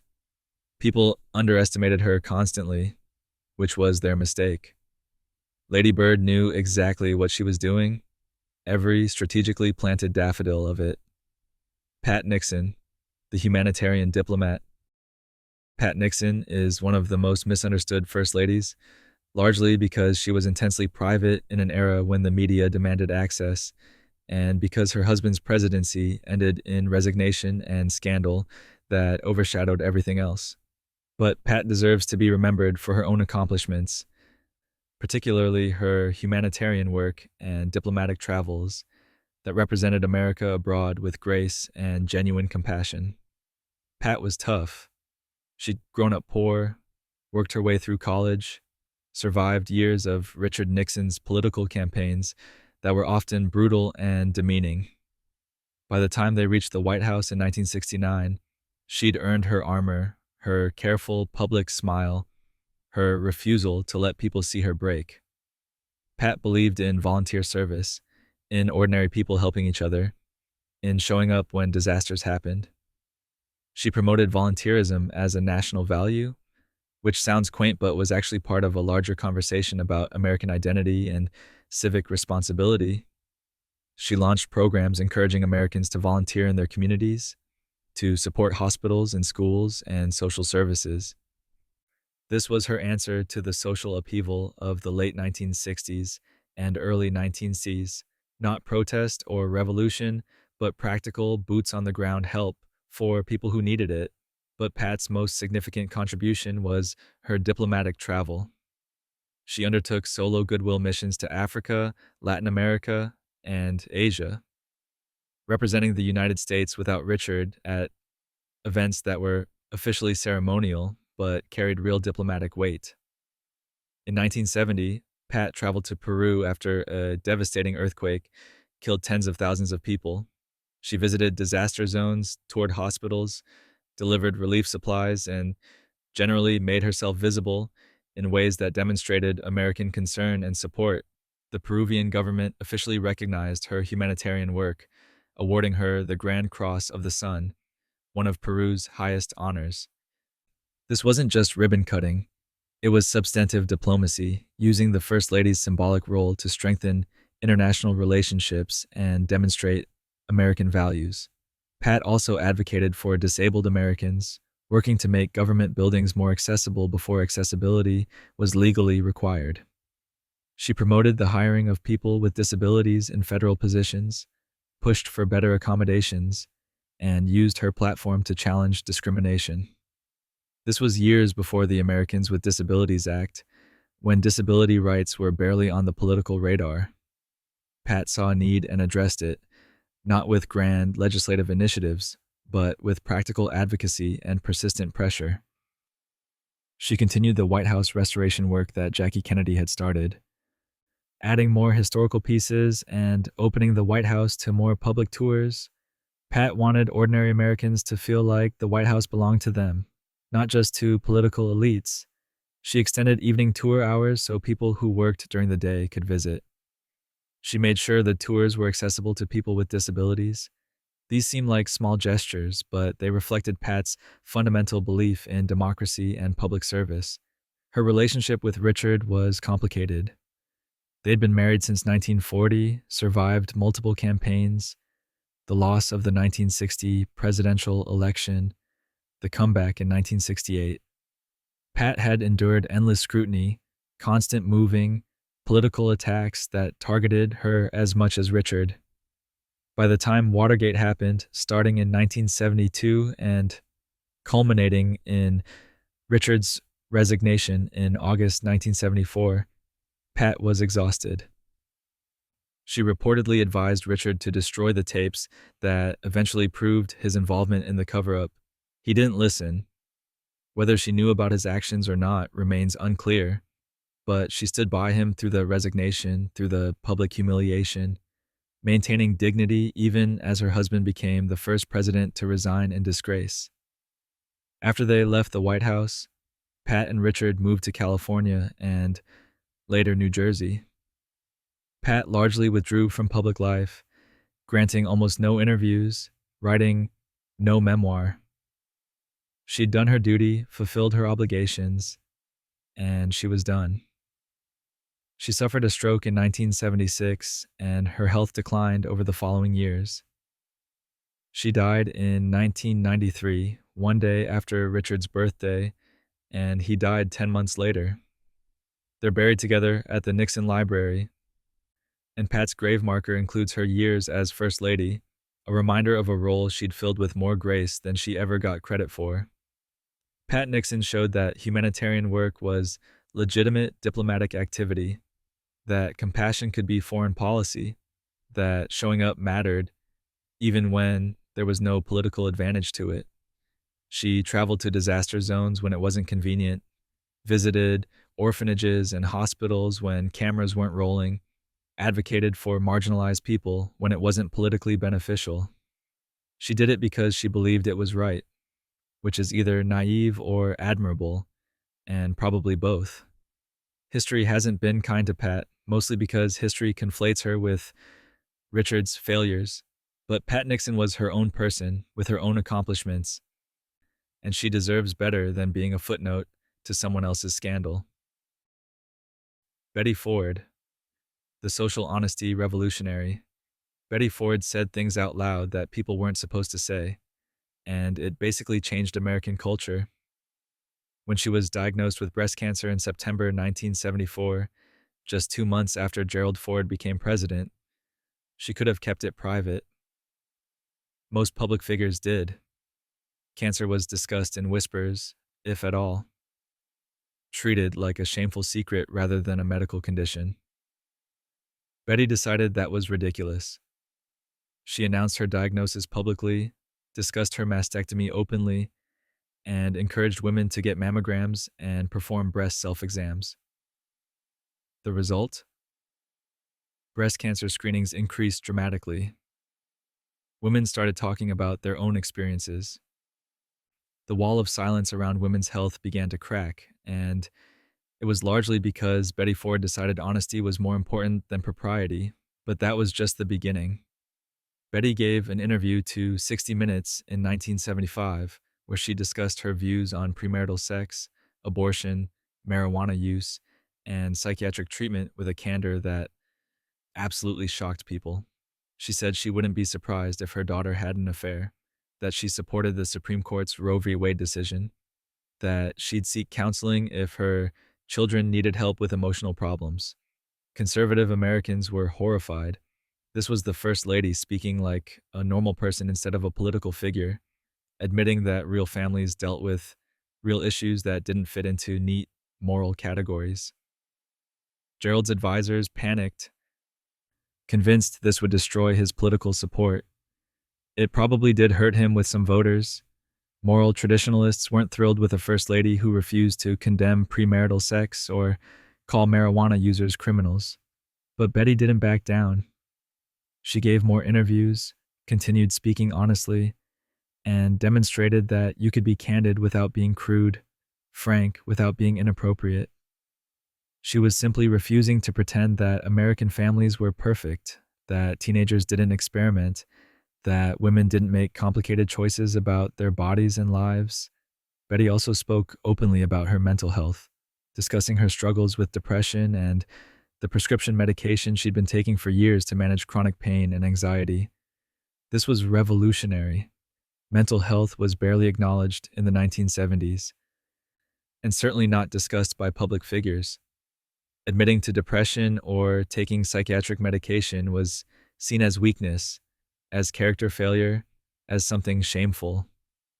Betty said it was just healthcare, no different than treating diabetes or high blood pressure. She normalized mental health treatment decades before it became socially acceptable to talk about therapy or antidepressants.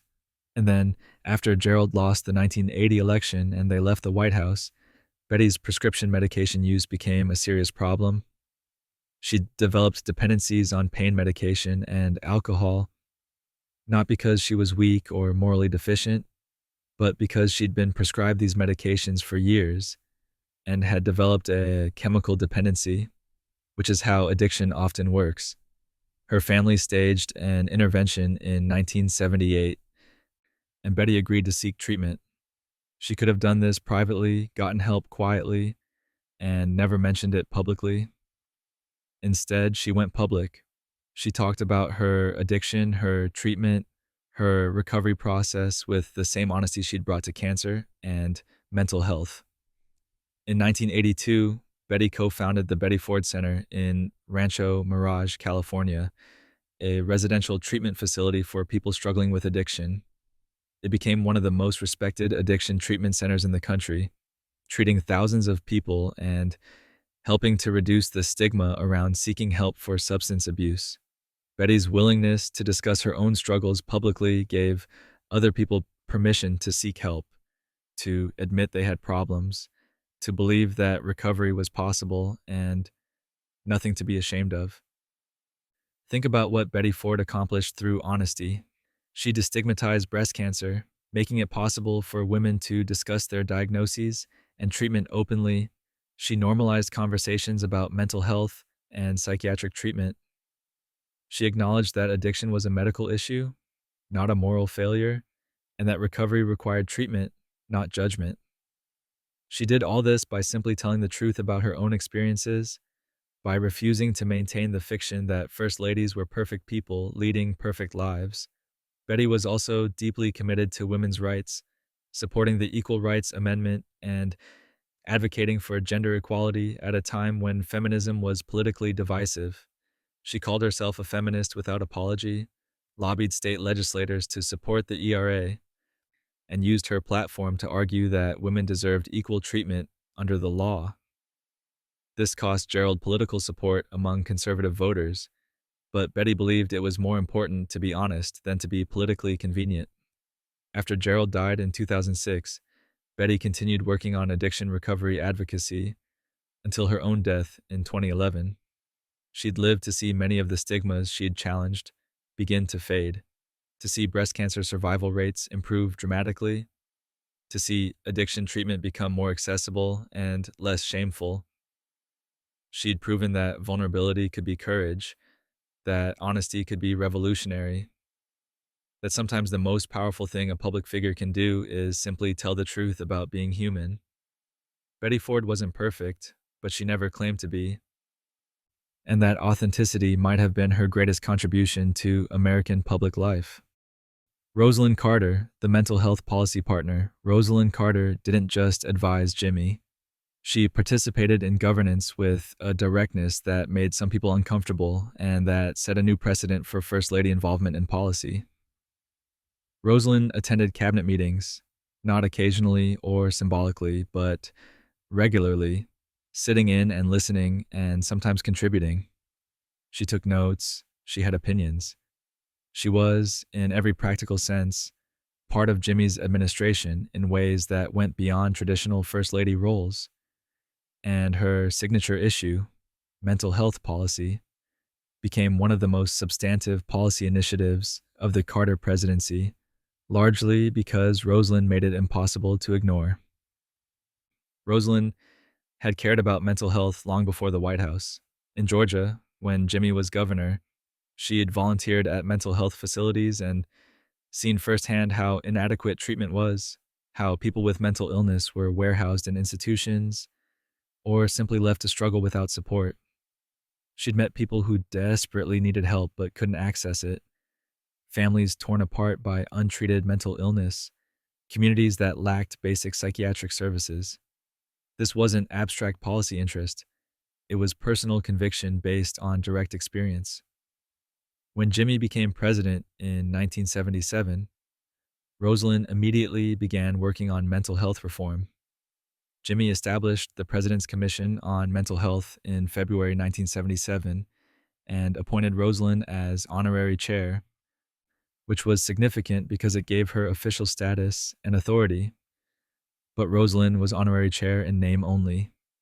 She was fully active, attending meetings, reviewing research, consulting with experts, traveling to mental health facilities around the country.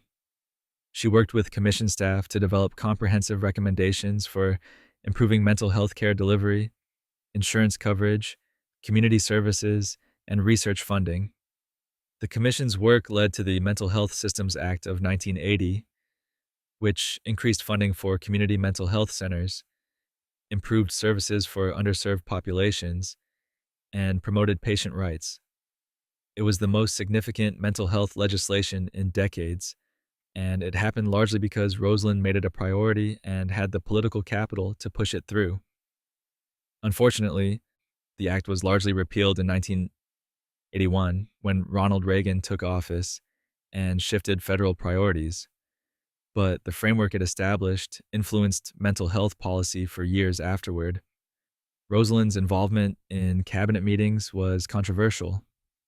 Critics argued that she hadn't been elected, had no official position, and shouldn't be participating in executive decision-making. They had a point. There was something constitutionally ambiguous about an unelected spouse sitting in on cabinet meetings, but Rosalynn countered that she was there to listen and learn, to better understand issues so she could be a more effective advocate, and Jimmy defended her presence, arguing that he valued her judgment and wanted her insight. Whether this was appropriate or not depends largely on your view of presidential power and spousal roles, but it was definitely unprecedented. Rosalynn also traveled extensively on behalf of the administration, undertaking diplomatic missions to Latin America and representing the United States at international events. She met with foreign leaders, discussed policy issues, and reported back to Jimmy with detailed observations and recommendations. She wasn't just ceremonial. She was functioning as a presidential envoy, and she took the role seriously, preparing thoroughly and engaging substantively with the people she met. She advocated for the Equal Rights Amendment, worked on programs for elderly Americans, and promoted volunteerism and community service. But mental health remained her primary focus, the issue she cared about most deeply and worked on most persistently. She gave countless speeches, wrote articles, testified before Congress. Yes, testified before Congress, which First Ladies simply didn't do. Making the case for improved mental health care as both a moral imperative and a practical public health necessity. Rosalynn and Jimmy's partnership was genuine. They had been married since 1946, worked together through his political career, and functioned as a team in ways that were unusual even among political couples. They made decisions together, discussed policy together, and Rosalyn's influence on Jimmy's presidency was profound and undeniable. Some people found this troubling, but others saw it as a model of genuine partnership of two intelligent people working together towards shared goals. After they left the White House in 1981, Rosalynn continued mental health advocacy through the Carter Center, which she and Jimmy founded in 1982. She established the Rosalynn Carter Fellowships for Mental Health Journalism, worked to reduce stigma around mental illness, and promoted policy reforms. She's remained active in mental health advocacy into her 90s, making it the defining work of her life, the issue she's been most committed to for over 50 years. Rosalynn Carter proved that a first lady could be a policy partner, could work on substantive issues with measurable outcomes, could be part of an administration's governing apparatus rather than just its social face. She pushed boundaries, made people uncomfortable, and demonstrated that influence and power didn't have to be subtle or hidden. She was there, she participated, she contributed, and she refused to pretend otherwise. Whether you think that was appropriate or not, it was certainly effective. And for people struggling with mental illness, Rosalynn's advocacy made a real difference, which is ultimately what matters most. Nancy Reagan, the gatekeeper. Nancy Reagan controlled access to the president like a medieval fortress guard, and after the assassination attempt on Ronald Reagan in March 1981, no one could really blame her. Watching your husband get shot, seeing him come terrifyingly close to dying, would make anyone protective. Nancy became hypervigilant about Ronald's safety, his schedule, his stress levels, his exposure to potential danger. She started vetting who could meet with him, when meetings could happen, how long they could last. She became the gatekeeper, and if you wanted something from the president, you had to get through Nancy first. This made her powerful and made her enemies, sometimes both simultaneously. Nancy had always been deeply devoted to Ronald. They had married in 1952, and by all accounts, theirs was a genuinely close, affectionate relationship. Nancy's world revolved around Ronald in ways that would seem dated or even unhealthy by modern standards, but it was real. She saw herself as his protector, his supporter, his primary advocate. When they reached the White House, this devotion intensified into something resembling a second layer of presidential security, except instead of Secret Service agents, it was Nancy deciding who posed a threat to Ronald's well-being, physically, politically, emotionally. After the assassination attempt, Nancy consulted an astrologer. This sounds absurd, and it kind of is, but let's be precise about what actually happened. Nancy started working with Joan Quigley, an astrologer who would analyze astrological charts and recommend favorable and unfavorable times for various activities. Nancy used this information to influence Ronald's schedule, when he should travel, when he should hold major events, when conditions were supposedly more or less favorable. This wasn't about policy. There's no evidence Quigley influenced actual political decisions. It was about timing and scheduling. Nancy's attempt to exert control over something that felt terrifyingly uncontrollable. Did this actually affect the presidency? Somewhat. Donald Reagan, Reagan's chief of staff, wrote in his memoir that Nancy's astrology consultations did impact scheduling, creating logistical headaches and occasionally forcing changes to plans. But he also acknowledged that policy itself wasn't influenced. Nancy wasn't asking her astrologer whether to support tax reform or how to handle Soviet relations. She was asking whether Tuesday or Thursday was a better day for a trip to California.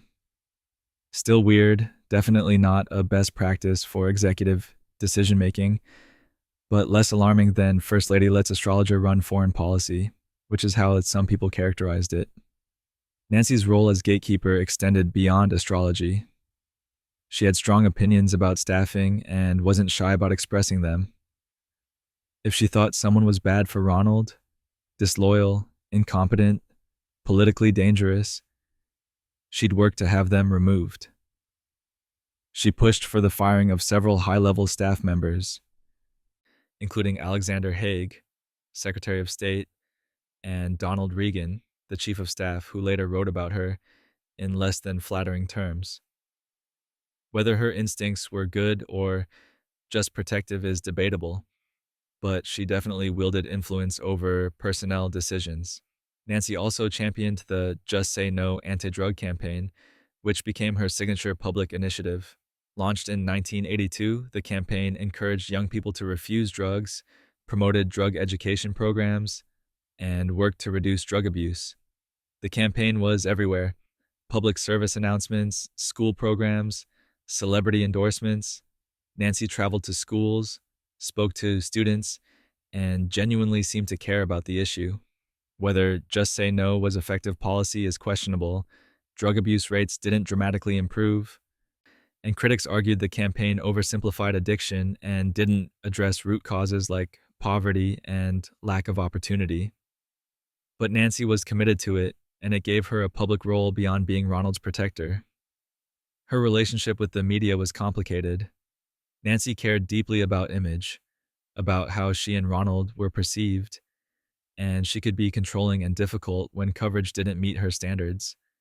She fought with the press, micromanaged photo opportunities, and generally made clear that she expected favorable treatment. This didn't always work.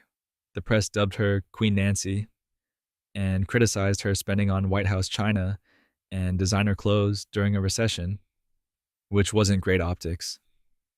After Ronald was diagnosed with Alzheimer's disease in 1994, Nancy became his full-time caretaker, protecting his dignity and privacy as his condition deteriorated.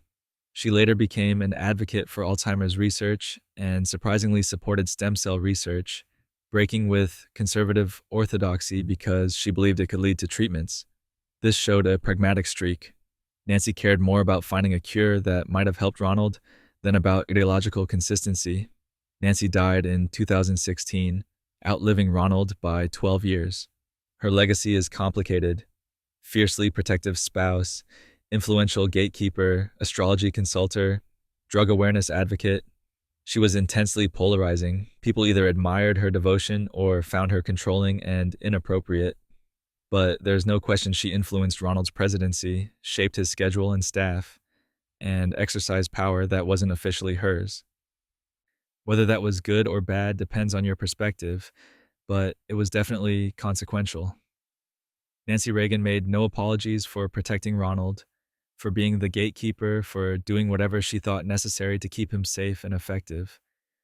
And if that made her difficult or controversial, well, that wasn't her concern. Ronald was. Always Ronald. Hillary Rodham Clinton, the policy co-architect. Hillary Clinton tried to redefine the First Lady role so completely that she basically broke it, which was either revolutionary or presumptuous, depending on who you asked. Hillary wasn't interested in hosting teas or promoting non-controversial causes. She'd been a lawyer, a policy advocate, a partner in her husband Bill's political career in ways that went far beyond ceremonial support. When Bill became president in 1993, Hillary intended to be an active participant in governance, not a traditional first lady. This made her powerful, made her hated, and made her one of the most controversial figures in American politics before she ever ran for office herself. 5 days after Bill's inauguration, he announced that Hillary would chair the president's task force on national health care reform. This was unprecedented, giving the First Lady responsibility for one of the administration's top domestic policy priorities. Hillary threw herself into the work, meeting with experts, reviewing proposals, negotiating with stakeholders, trying to develop comprehensive healthcare reform that would provide universal coverage while controlling costs. It was massively ambitious, politically complex, and probably doomed from the start, but Hillary tried. The task force held meetings, developed a 1,342-page proposal, and presented it to Congress in September 1993. Hillary testified before Congress, something First Ladies rarely did, though Rosalynn Carter had done it once for mental health. Hillary made the case for reform, answering questions, defending the proposal, functioning essentially as the administration's lead advocate on the issue, and the proposal failed. Spectacularly, it never came to a vote. It was torn apart by Republicans, undermined by insurance companies, and ultimately abandoned by Democrats who saw it as politically toxic. The failure damaged Bill's presidency and Hillary's credibility. Critics argued she'd been too ambitious, too secretive in developing the proposal, too unwilling to compromise. They said she'd overstepped, that an unelected First Lady shouldn't be leading major policy initiatives, that this proved the dangers of giving spouses official government roles. Hillary was blamed for the failure in ways that seemed gendered. It's hard to imagine a male presidential advisor receiving the same level of personal attacks for a failed policy proposal. But Hillary became a lightning rod for criticism that mixed legitimate policy disagreements with hostility toward her refusal to be a traditional political wife. But Hillary didn't give up on policy work. She continued advocating for children's health insurance, working behind the scenes on legislation that eventually became the State Children's Health Insurance Program, SCIP, in 1997. She traveled extensively, promoting women's rights internationally, giving a famous speech in Beijing in 1995 where she declared, "Human rights are women's rights, and women's rights are human rights." She wrote a book, It Takes a Village, about child welfare and community responsibility. She remained active, visible, engaged in policy rather than just ceremonial duties. Hillary also dealt with the Monica Lewinsky scandal and Bill's impeachment, which was about as publicly humiliating as a political crisis can get. Whether she knew about Bill's affairs beforehand, how she felt about them, what their private conversations were like, all of that remains largely unknown because Hillary kept her private feelings private. She stood by Bill publicly, which some people saw as strength and others saw as political calculation. Probably it was both. Hillary was nothing if not strategic.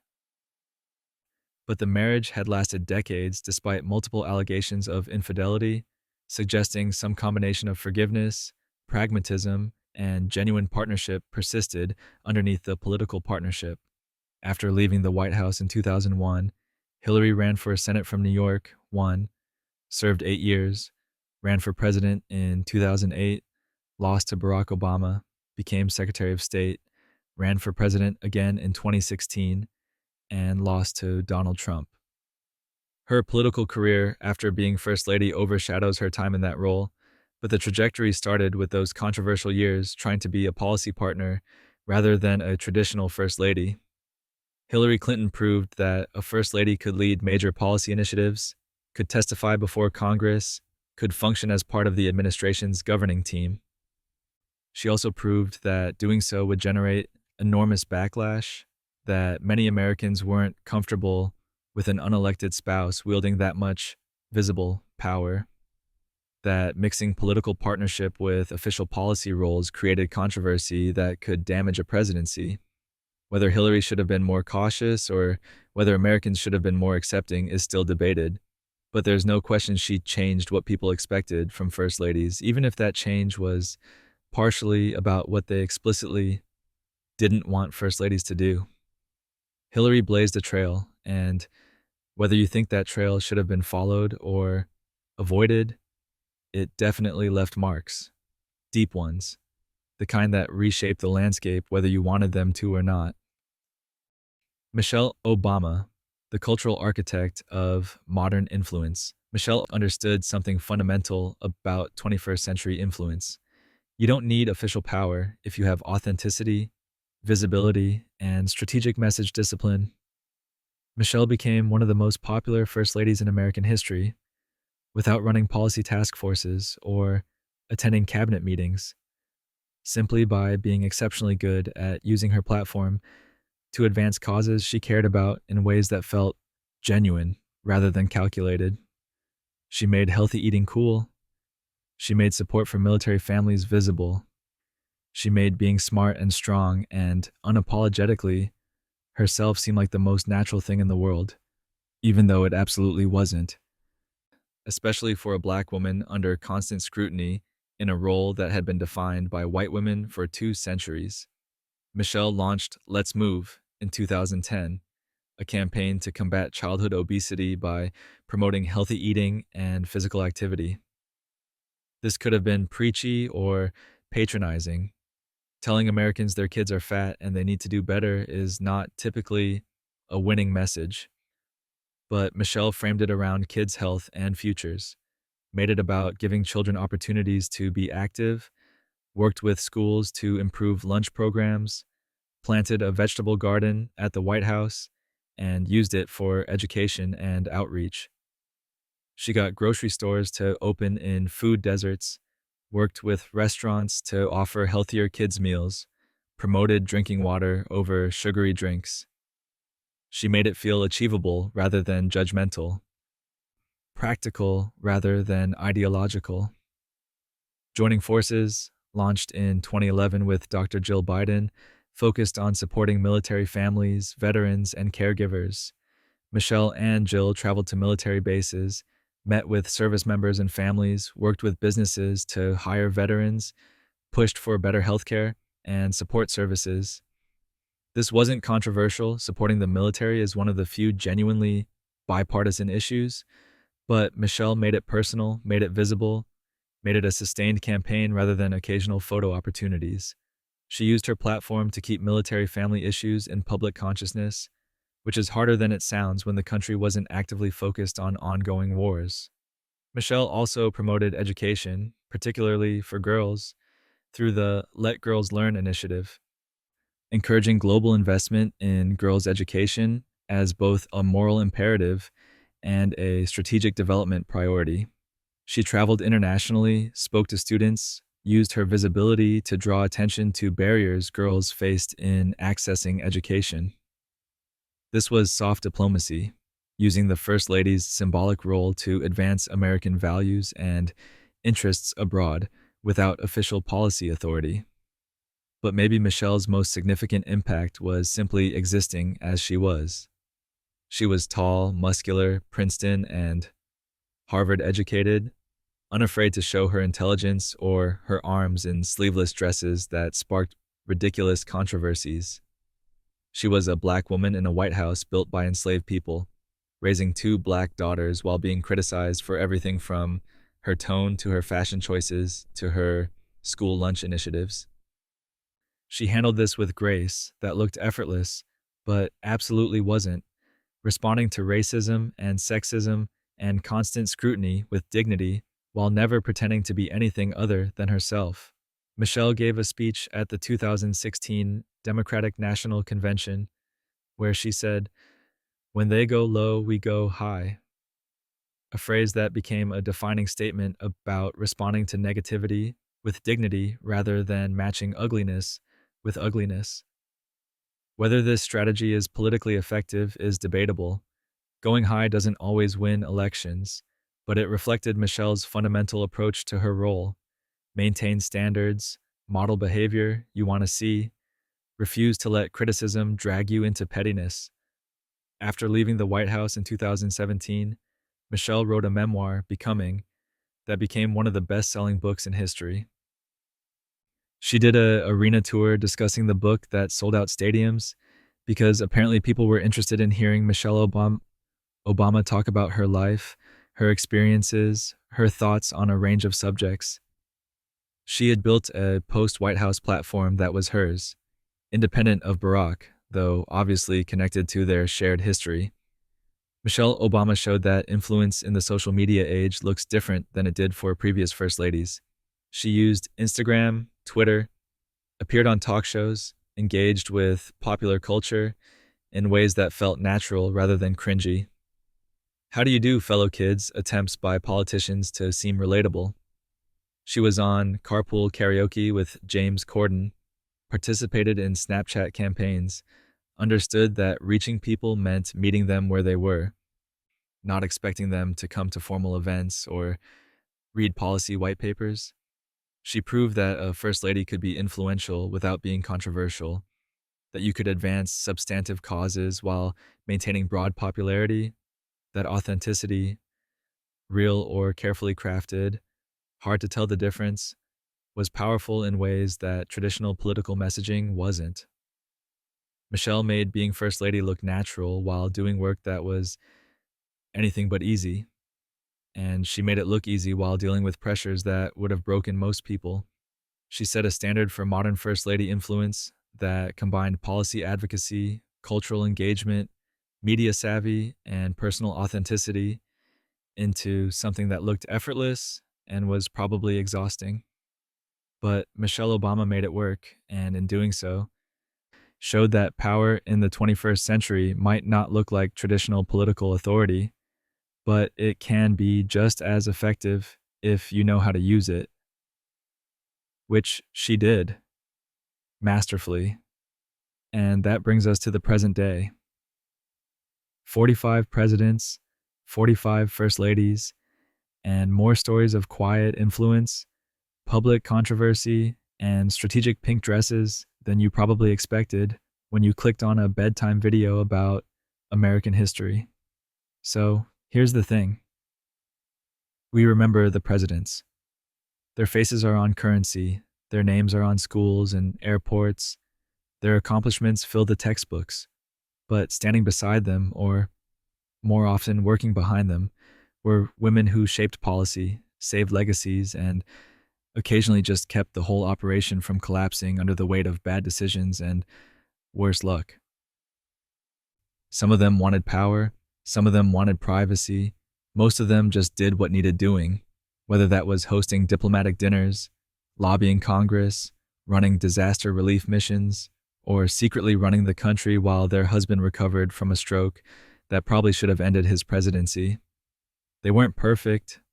They made mistakes, harbored prejudices, sometimes supported policies that haven't aged well. But they were there. They were real. And they mattered in ways we're still trying to fully understand. So the next time someone tells you first ladies were just ceremonial figures who smiled and waved and picked out China patterns, you can smile back and think about Edith Wilson gatekeeping the presidency, or Eleanor Roosevelt holding press conferences, or Lady Bird Johnson lobbying Congress for environmental legislation, or Hillary Clinton testifying before congressional committees.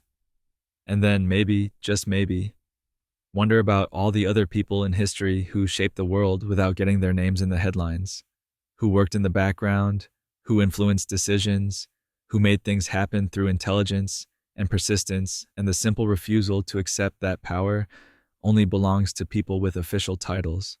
Sleep well tonight, knowing that history is bigger and stranger and more complicated than the simple stories we tell about it, and be grateful you never had to run a country while everyone argued about whether you should be allowed to have an opinion about it in the first place. Sweet dreams.